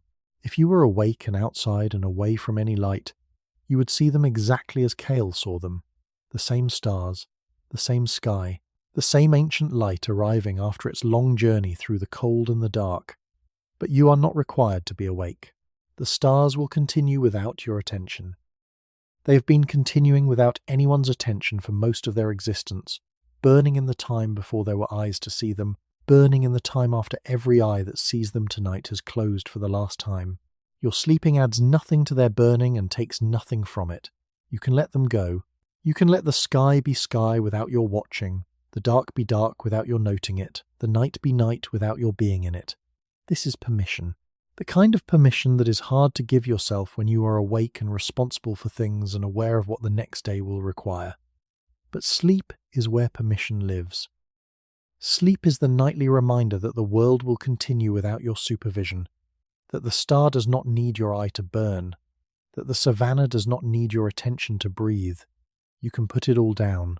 Every name you carry, every worry you carry, every plan and intention and responsibility and unfinished thought, you can put it down, in the dark, beside the dying fire, and it will be there when you wake, unchanged by your having set it aside for a few hours. The child beside Kael makes a small sound in sleep, not language something before language, the sound of a small mammal that is dreaming, whose nervous system is processing the day's experiences and sorting them into the folders of memory and releasing the ones that don't need to be kept and strengthening the ones that do. The child is growing its brain, right now, in the dark, doing the work that cannot be done while awake, building the architecture that will, across the years, become capable of looking at a star and feeling the need to name it. All sleeping people are doing this. All the people in the band, all the people in all the other bands across the wide land, all the people sleeping on every continent under every sky, all of them building and repairing and consolidating, all of them engaged in the extraordinary invisible work of sleep. The world's population, whatever it is in this time, is dreaming simultaneously, each mind running its own private nightly program, each program shaped by the unique contents of one unique life, all of them doing the same fundamental thing, resting. You are resting too, or you are very close. The thoughts that have been moving through you during this story are beginning to lose their edges. They are still present, but they are softer, less insistent, less in need of your active engagement. They are becoming the kind of thoughts that float rather than push, that pass through the mind the way clouds pass through the sky, visible and real but not requiring anything of you. Let them float. Let them pass. Let the space they pass through be very quiet and very still. The star above you is burning. You do not have to watch it. It knows what to do. It has been doing it for longer than the word star has existed, longer than the concept of burning has existed, longer than the species that named it has existed. It requires nothing from you tonight except, perhaps, the small and entirely optional gift of knowing that it is there, that it is ancient, that it was there before you and will be there after you, that your existence and its existence are part of the same universe and therefore connected in the only way that anything is connected to anything else. By being made of the same matter, shaped by the same forces, existing in the same space and the same time, you are made of star stuff. This is not poetry, it is chemistry. The carbon in your body was forged in the cores of stars that died before the sun was born. The oxygen you breathe was produced by stars that exploded and seeded the galaxy with the raw material for everything that came after.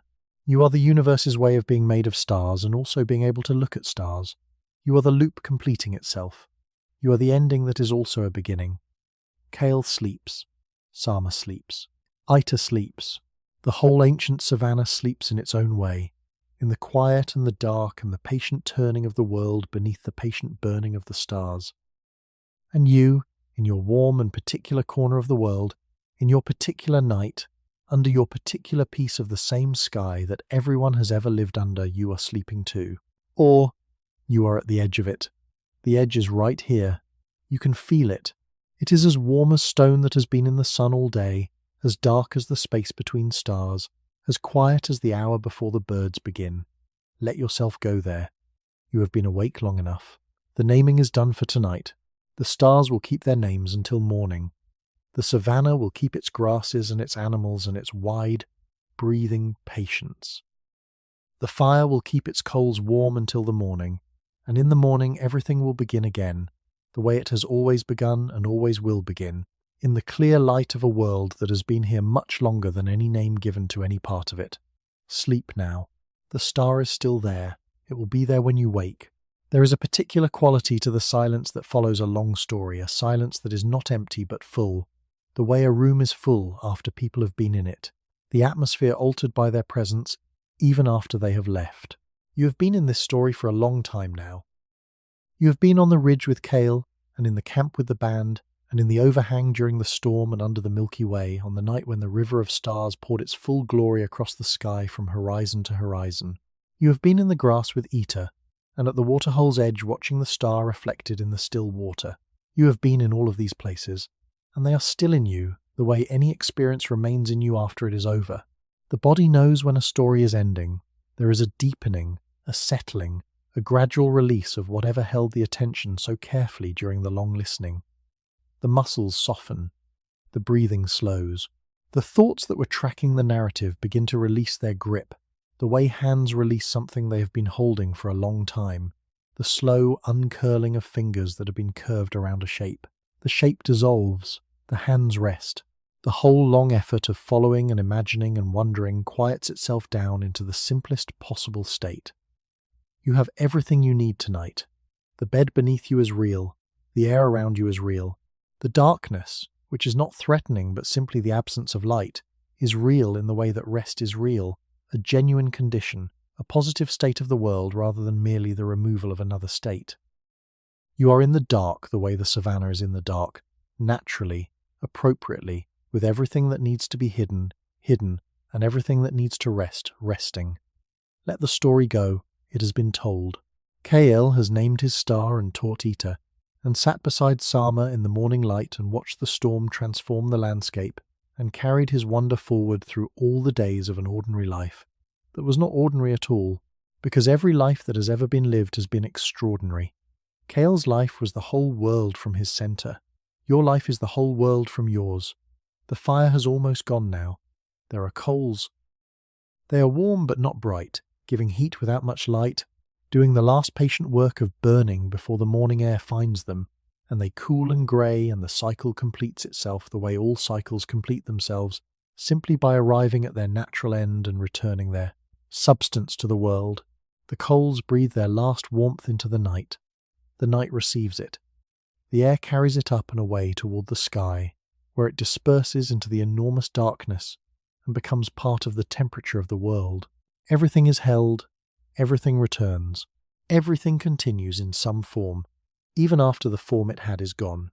You are not going anywhere tonight.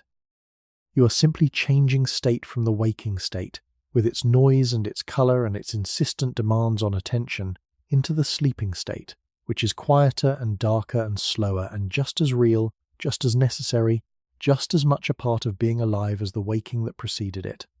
Sama lived for perhaps 7 more years after the night she shared her sound with Kael. 7 years in this world, at her age, is not a given. It is a gift, a succession of seasons, granted not by luck alone, but by the accumulated competence of a person who has learned, across a long life, how to stay alive. She knew which plants to eat and which to avoid with the precision of someone who learned from first-hand experience rather than from inherited caution. She knew how to move through the landscape in ways that minimized risk, which paths to avoid in which seasons, which water sources were safe in which kinds of weather. She was a library of survival, and libraries, when they are well used, tend to be preserved. Her knees grew worse in the cold months. The pain that had been a background presence for years became more insistent, limiting the distances she could cover in a day and changing the quality of her movement from the fluid efficiency of someone who has walked forever to the slightly guarded deliberateness of someone who is negotiating with their own body. She did not complain about this. Complaining was not a significant feature of Sama's character. She had lived too long in a world where stoicism was not a virtue but a practical necessity, where the expression of pain that did not require communal action was simply a waste of the breath it was expressed in. But Kael noticed. He noticed the way she positioned herself near the fire in the evenings, the way she rose from the ground in the morning with the particular care of someone managing discomfort that must be managed quietly. He began, without being asked, to adjust his behavior in small ways, carrying more when they moved camp, positioning himself near her on difficult terrain, arriving at her spot near the fire with gathered materials before she needed them, so that she did not need to rise again once she had settled. These things were not large. They were the kind of small attentions that pass between people who know each other well without being noted or named. They were love in its most practical form. In the evenings, in the dry season of her 5th year after the naming, she began to teach Kael something new. Not new sounds for stars, she had given him all the sounds she had, but something more ambitious. Patterns. The way certain stars rose together before other stars, the way the position of a specific bright star at sunset predicted the length of time remaining before the rains. She communicated these things through a combination of gesture and the sounds they had accumulated between them, a private vocabulary that had grown across the years into something surprisingly rich. It was not language, not in any formal sense, but it was communication across a complexity that language would eventually be needed for, and they were doing it, and it worked. What Sama was transmitting was the astronomical knowledge she had accumulated across 50 years of careful, patient observation. Not formalized, not systematic, not arranged in any order that a later teacher would recognize. Simply hers, the sum of what one remarkable woman's careful attention to the sky had produced across an entire lifetime of looking. She had watched the sky as a child before she had any particular intention of studying it. She had continued watching it through the years of young adulthood and the years of loss and the years of growing old. And in all those years the sky had been consistent, and the consistency had accumulated in her body into something like knowledge. The knowledge of when the rains come, the knowledge of when the wildebeest move, the knowledge of when certain trees will be in fruit and certain plants will have roots worth digging. The sky as a calendar, not an abstract calendar, not a thing that exists apart from the life it regulates, but the calendar embedded in the life itself. The sky and the land and the food and the people, all one continuous system of which the stars were the reliable, unchanging constant. Sama had read this system for 50 years. Now she was giving her reading to Kael, the only person in her experience who had demonstrated both the desire to receive it and the quality of attention to hold it. He received it with the same quality of attention he brought to everything he loved.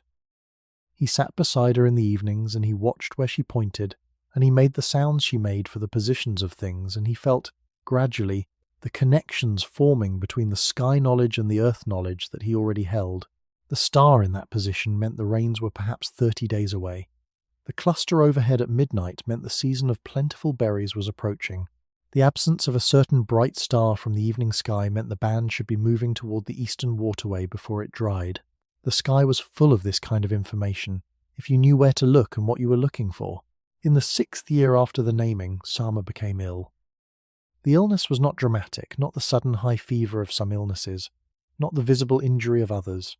It was a slow diminishment, a gradual reduction in the energy available to her body for the work of living, as though the supply of it was not exhausted but simply depleting, the way a fire depletes when no new fuel is added, not going out in a rush, but gradually, steadily, coming down to a smaller and smaller version of itself. She ate less. She moved less. She spent more hours resting in the shade, and the quality of her rest was different, heavier, less easily disturbed.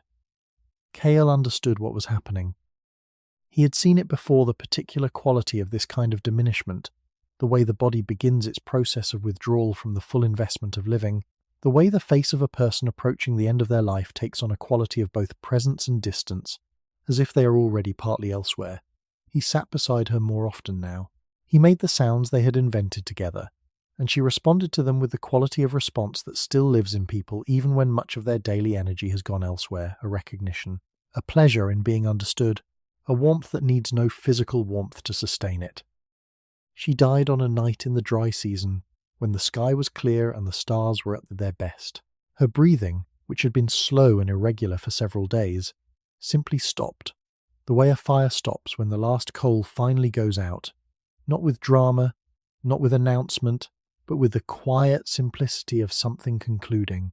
She was lying with her face turned slightly toward the east, toward the horizon where, in a few hours, the star she had named would rise.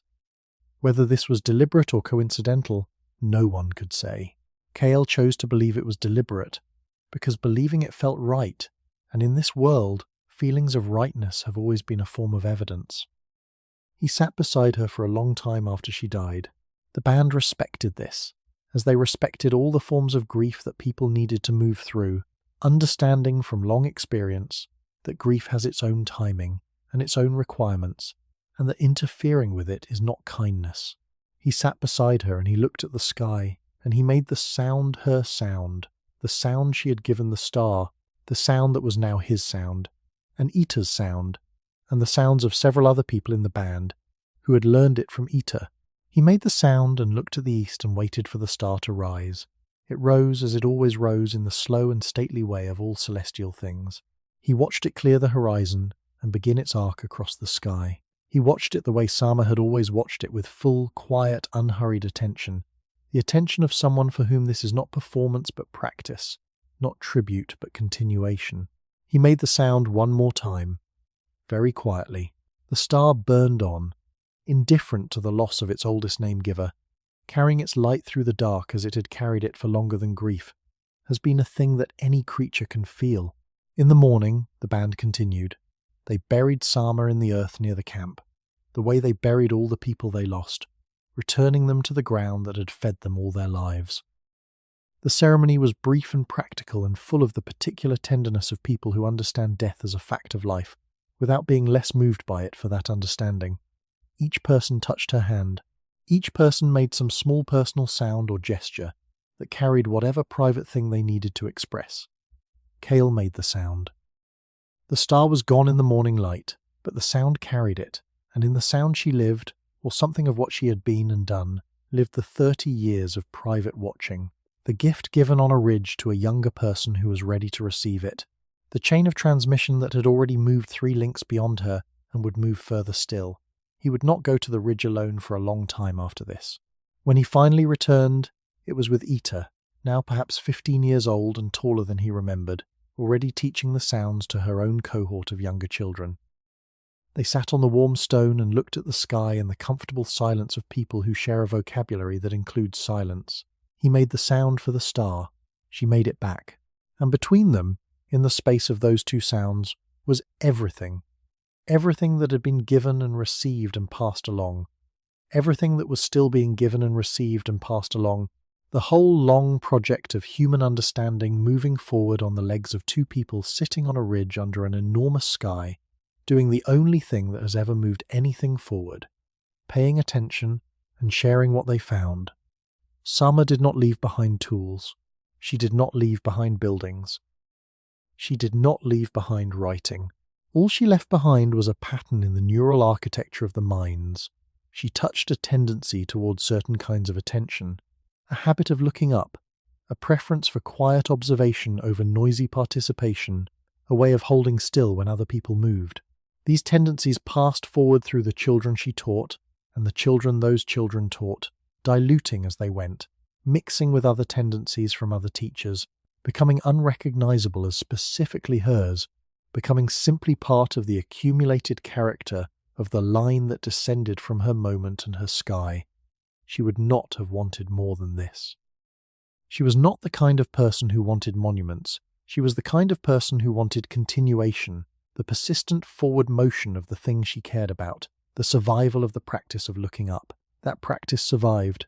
It survived the volcanic winters, and the migrations and the long crossings, and the founding of every camp in every new landscape, where a band of humans paused long enough to learn the local sky.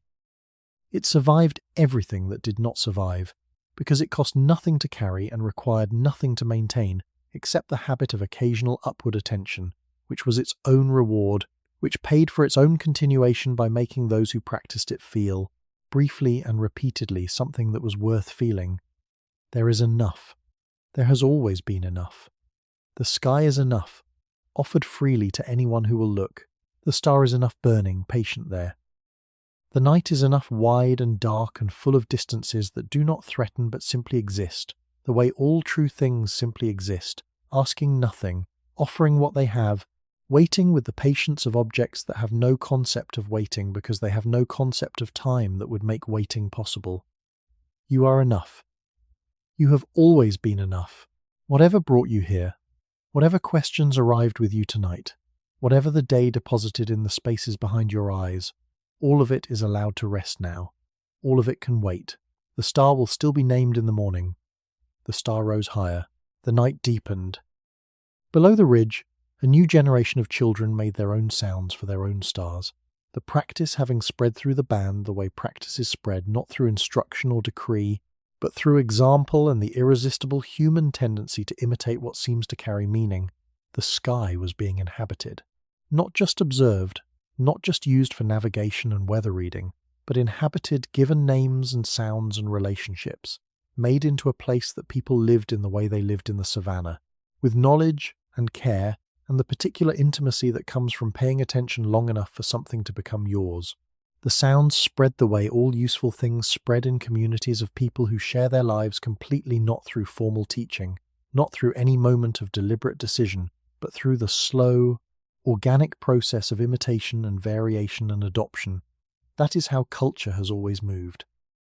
A child hears a sound and makes the sound back and is confirmed in its making, and then the child makes the sound to another child, and the second child asks, in whatever pre-verbal or early verbal way children ask questions, "What is this for?" And the first child points at the sky, and the second child looks, and the sky does what the sky does.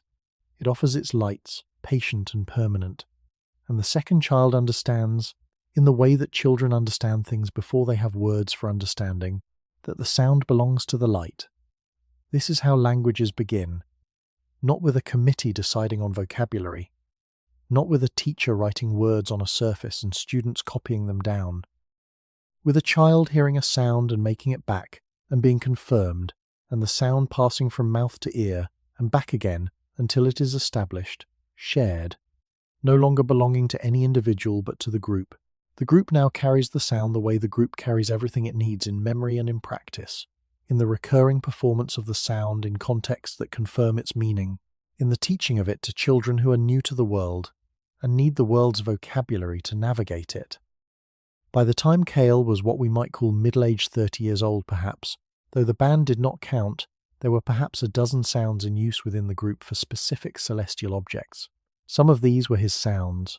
Some were sounds that Ita had invented independently, looking at lights that Kael had not yet named, making her own sounds with the same instinctive rightness that he had felt with Sama's sound.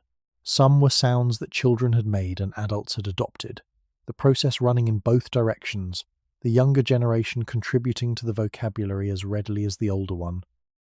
And some were sounds that had arrived from other bands from the occasional encounters with neighbouring groups that resulted in the complex, careful exchange of knowledge that relations between groups always involves.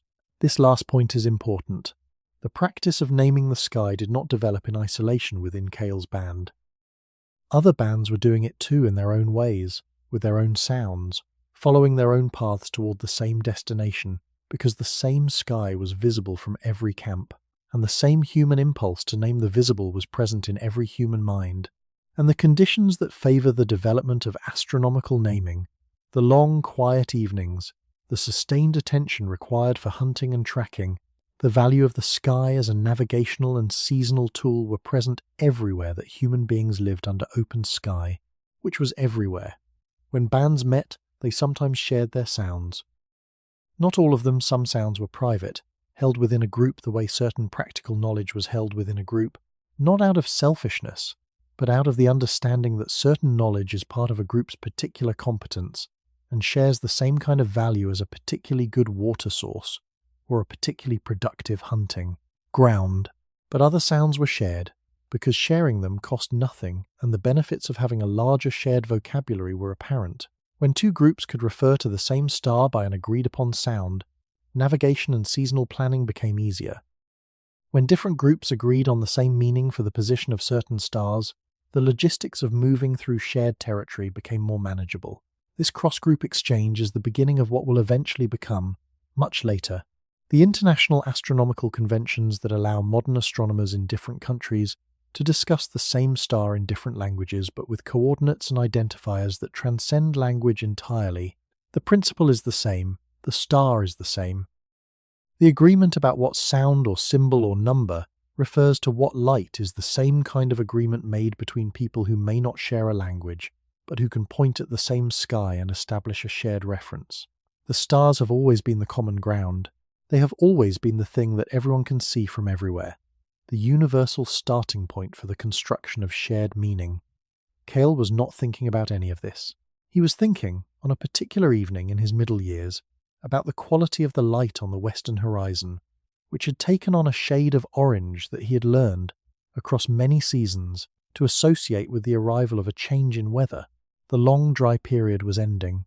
In 2 or 3 days, if the sky could be trusted, and it could be trusted, in this particular respect, with a reliability that he had come to count on, the rains would begin.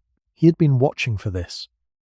The band needed to move to higher ground before the seasonal waterways became impassable, and the timing needed to be right early enough to be safe from flooding, not so early that they abandoned the hunting of the dry season before it was truly finished.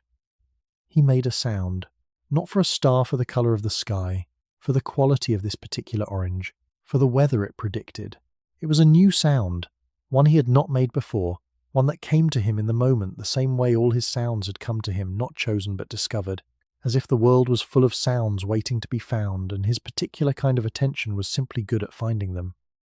He made the sound, and Ita, who was near him, heard it and looked at the sky and understood. This is how vocabulary expands. This is how it has always expanded. One new thing needing a sound, one person finding a sound, one other person understanding it. Kael had just named a weather pattern. In 70,000 years, meteorologists would have databases and computer models and satellite imagery, and the patterns they were studying would be the same patterns, following the same atmospheric physics, driven by the same seasonal tilt of the Earth and the same distribution of land and ocean and mountain range. The complexity of the analysis would be incomprehensibly greater. The fundamental act, noticing something in the sky and giving it a name, would be exactly the same. He showed his children the sounds. He had 3 children now, across his years with Ra the First, who was old enough to hunt with the junior hunters and had his father's quality of quiet attention, though not yet his obsession with the sky. The second, a girl who had Ra's directness and efficiency, and who was already, at 10 years old, one of the most practically competent children in the band. And the third, still very young, who had not yet developed much in the way of individual personality beyond the general personality of small children everywhere, which is primarily interested in food and play and the presence of familiar adults. He taught the oldest the sounds at the ridge in the evenings, sitting beside him, in the posture of teacher and student that requires no formal designation, the teacher simply doing the thing, and the student watching and asking, through the vocabulary of presence and attention, to be shown. The boy learned quickly. He had, despite his different relationship with the sky, the same quality of memory that his father had, the ability to hold a sound and its associated meaning with the precision of someone whose mind is built for this kind of retention. By the time the first star sounds were becoming widespread through the band, Kael's oldest child already knew all of them and had added 2 of his own. This is the inheritance. Not wealth, not land, not any physical thing that can be pointed to. The inheritance is the practice, the habit of looking up and naming, the understanding that the sky is not just background but content, not just environment but vocabulary. The inheritance is a relationship with the sky, an intimate, sustained, practical, wondering relationship. The relationship of someone who does not merely live beneath the sky but lives in conversation with it. This relationship will pass, from Kael's family, through all the generations, forward through time. It will survive everything: migrations, catastrophes, ice ages, the invention and collapse of civilizations.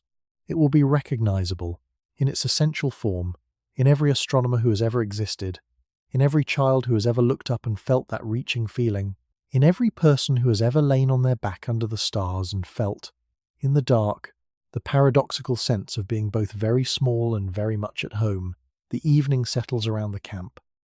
The fire is at its most comfortable height, not the high flames of a newly lit fire, not the low coals of a dying one, but the medium, generous warmth of a fire that is fully established and giving what it has. Children are finishing the last of their play, their voices dropping in pitch and frequency as the evening's energy drains from them. The adults sit in their customary groupings, and the conversations between them have the quality of evening conversations everywhere, winding down, gentler, less purposeful, more like the murmuring of water over stones than the purposeful rush of a river in full flow. Kael sits at the edge of the fire. He is not on the ridge tonight, he is with his people, in the circle, part of the warmth and the light rather than outside it watching. He has the third child in his lap, the small warm weight of it against his chest, and he is doing what parents have always done in every era, watching the child breathe and feeling, beneath the watching, the enormous, unreasonable, entirely sustainable love that parents feel for their children, the love that does not require anything in particular to continue, that simply continues, like a star, simply burning because burning is what it does. He looks up from the child's face. Above the fire, above the camp, above the savanna that stretches in every direction to its dark horizons, the sky is full. The stars are out. The Milky Way is visible on a clean night like this one, its long arch following the path of the galactic disk across the sky, and in it and around it are all the specific lights that have names. Now his names, Sama's name, Ita's names, the names the children invented, the names that arrived from other bands. The sky is covered with names. Not all of it, most of the stars are still nameless, still waiting for the long future of human attention to reach them, but many of them, enough of them. Enough for the sky to have become, in this small community on this small part of this small planet, a place rather than a background, a known place, a home. The children who received the sounds grew into adults who gave the sounds to their own children, and those children gave them to theirs, and so on through the uncountable generations of the long chain that links the first naming to the present night. Not an unbroken chains break, sounds change, communities disperse and reform and carry forward only fragments of what they once held, but the impulse remained. The impulse to look up and give what you see a name and teach that name to the next person and the next. This impulse did not break. It adapted. It found new sounds in new mouths to replace the sounds that were lost, and the new sounds carried the same essential cargo, the same fundamental meaning. This thing, here, has been seen, and it matters, and here is what we call it. You carry that chain forward tonight, simply by having listened. The story of Kael and Sama and the star has passed through you not unchanged, because stories are never unchanged by the minds they pass through, each mind adding its own quality of attention and its own particular way of receiving, but continuous. Connected, still part of the great unbroken river of human knowing that began in a moment like this one, on a night like this one, under a sky very much like the sky that is above you now. If you were outside to see it, rest now, the chain continues, the star burns, the night holds everything it needs to hold, and lets go of everything that needs to be let go, and does not ask anything of you that you are not already, simply by being here and breathing, providing. Thank you so much for watching. If you'd like to see more videos like this, please consider leaving a like and subscribing to the channel, as it really helps us continue making more content. Anyways, see you in the next one. The fire is low now, just the coals breathing their last warmth into the cooling night air.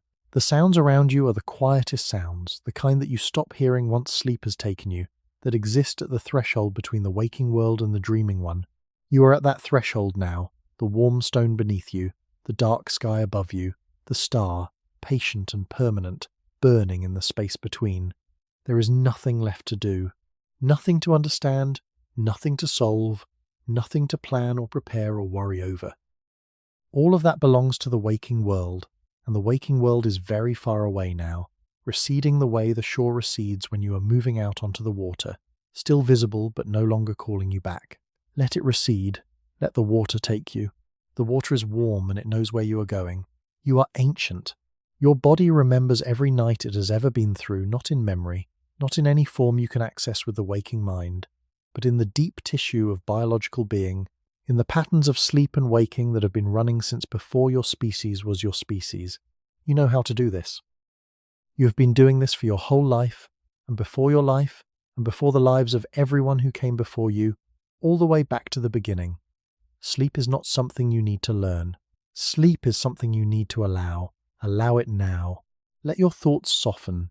Let the images from this story drift: the fire, the ridge, the star, the old woman making her sound in the dark, the young man reaching for a reflection in still water, the Milky Way overhead in its impossible completeness. Let them soften and blur at the edges the way things blur when you are no longer holding them in focus. Let them become something like light behind closed eyes. Let them become nothing. Let them become sleep. The star burns on. The Savanna breathes. Somewhere in the world tonight, a child is being born who will look up one day and feel the same thing. Kael felt the same wordless reaching, the same need to hold something beautiful in a sound. The human project continues. It has always continued. And tonight, your part in it is rest. Rest deeply. Rest completely. Rest the way the earth rests in the dark hours before dawn, gathering itself for the light that is coming. Good night. The ancient sky is above you. Sleep well. If you like this video, let me know where in the world you're watching from and what time it is. I'm always curious about that.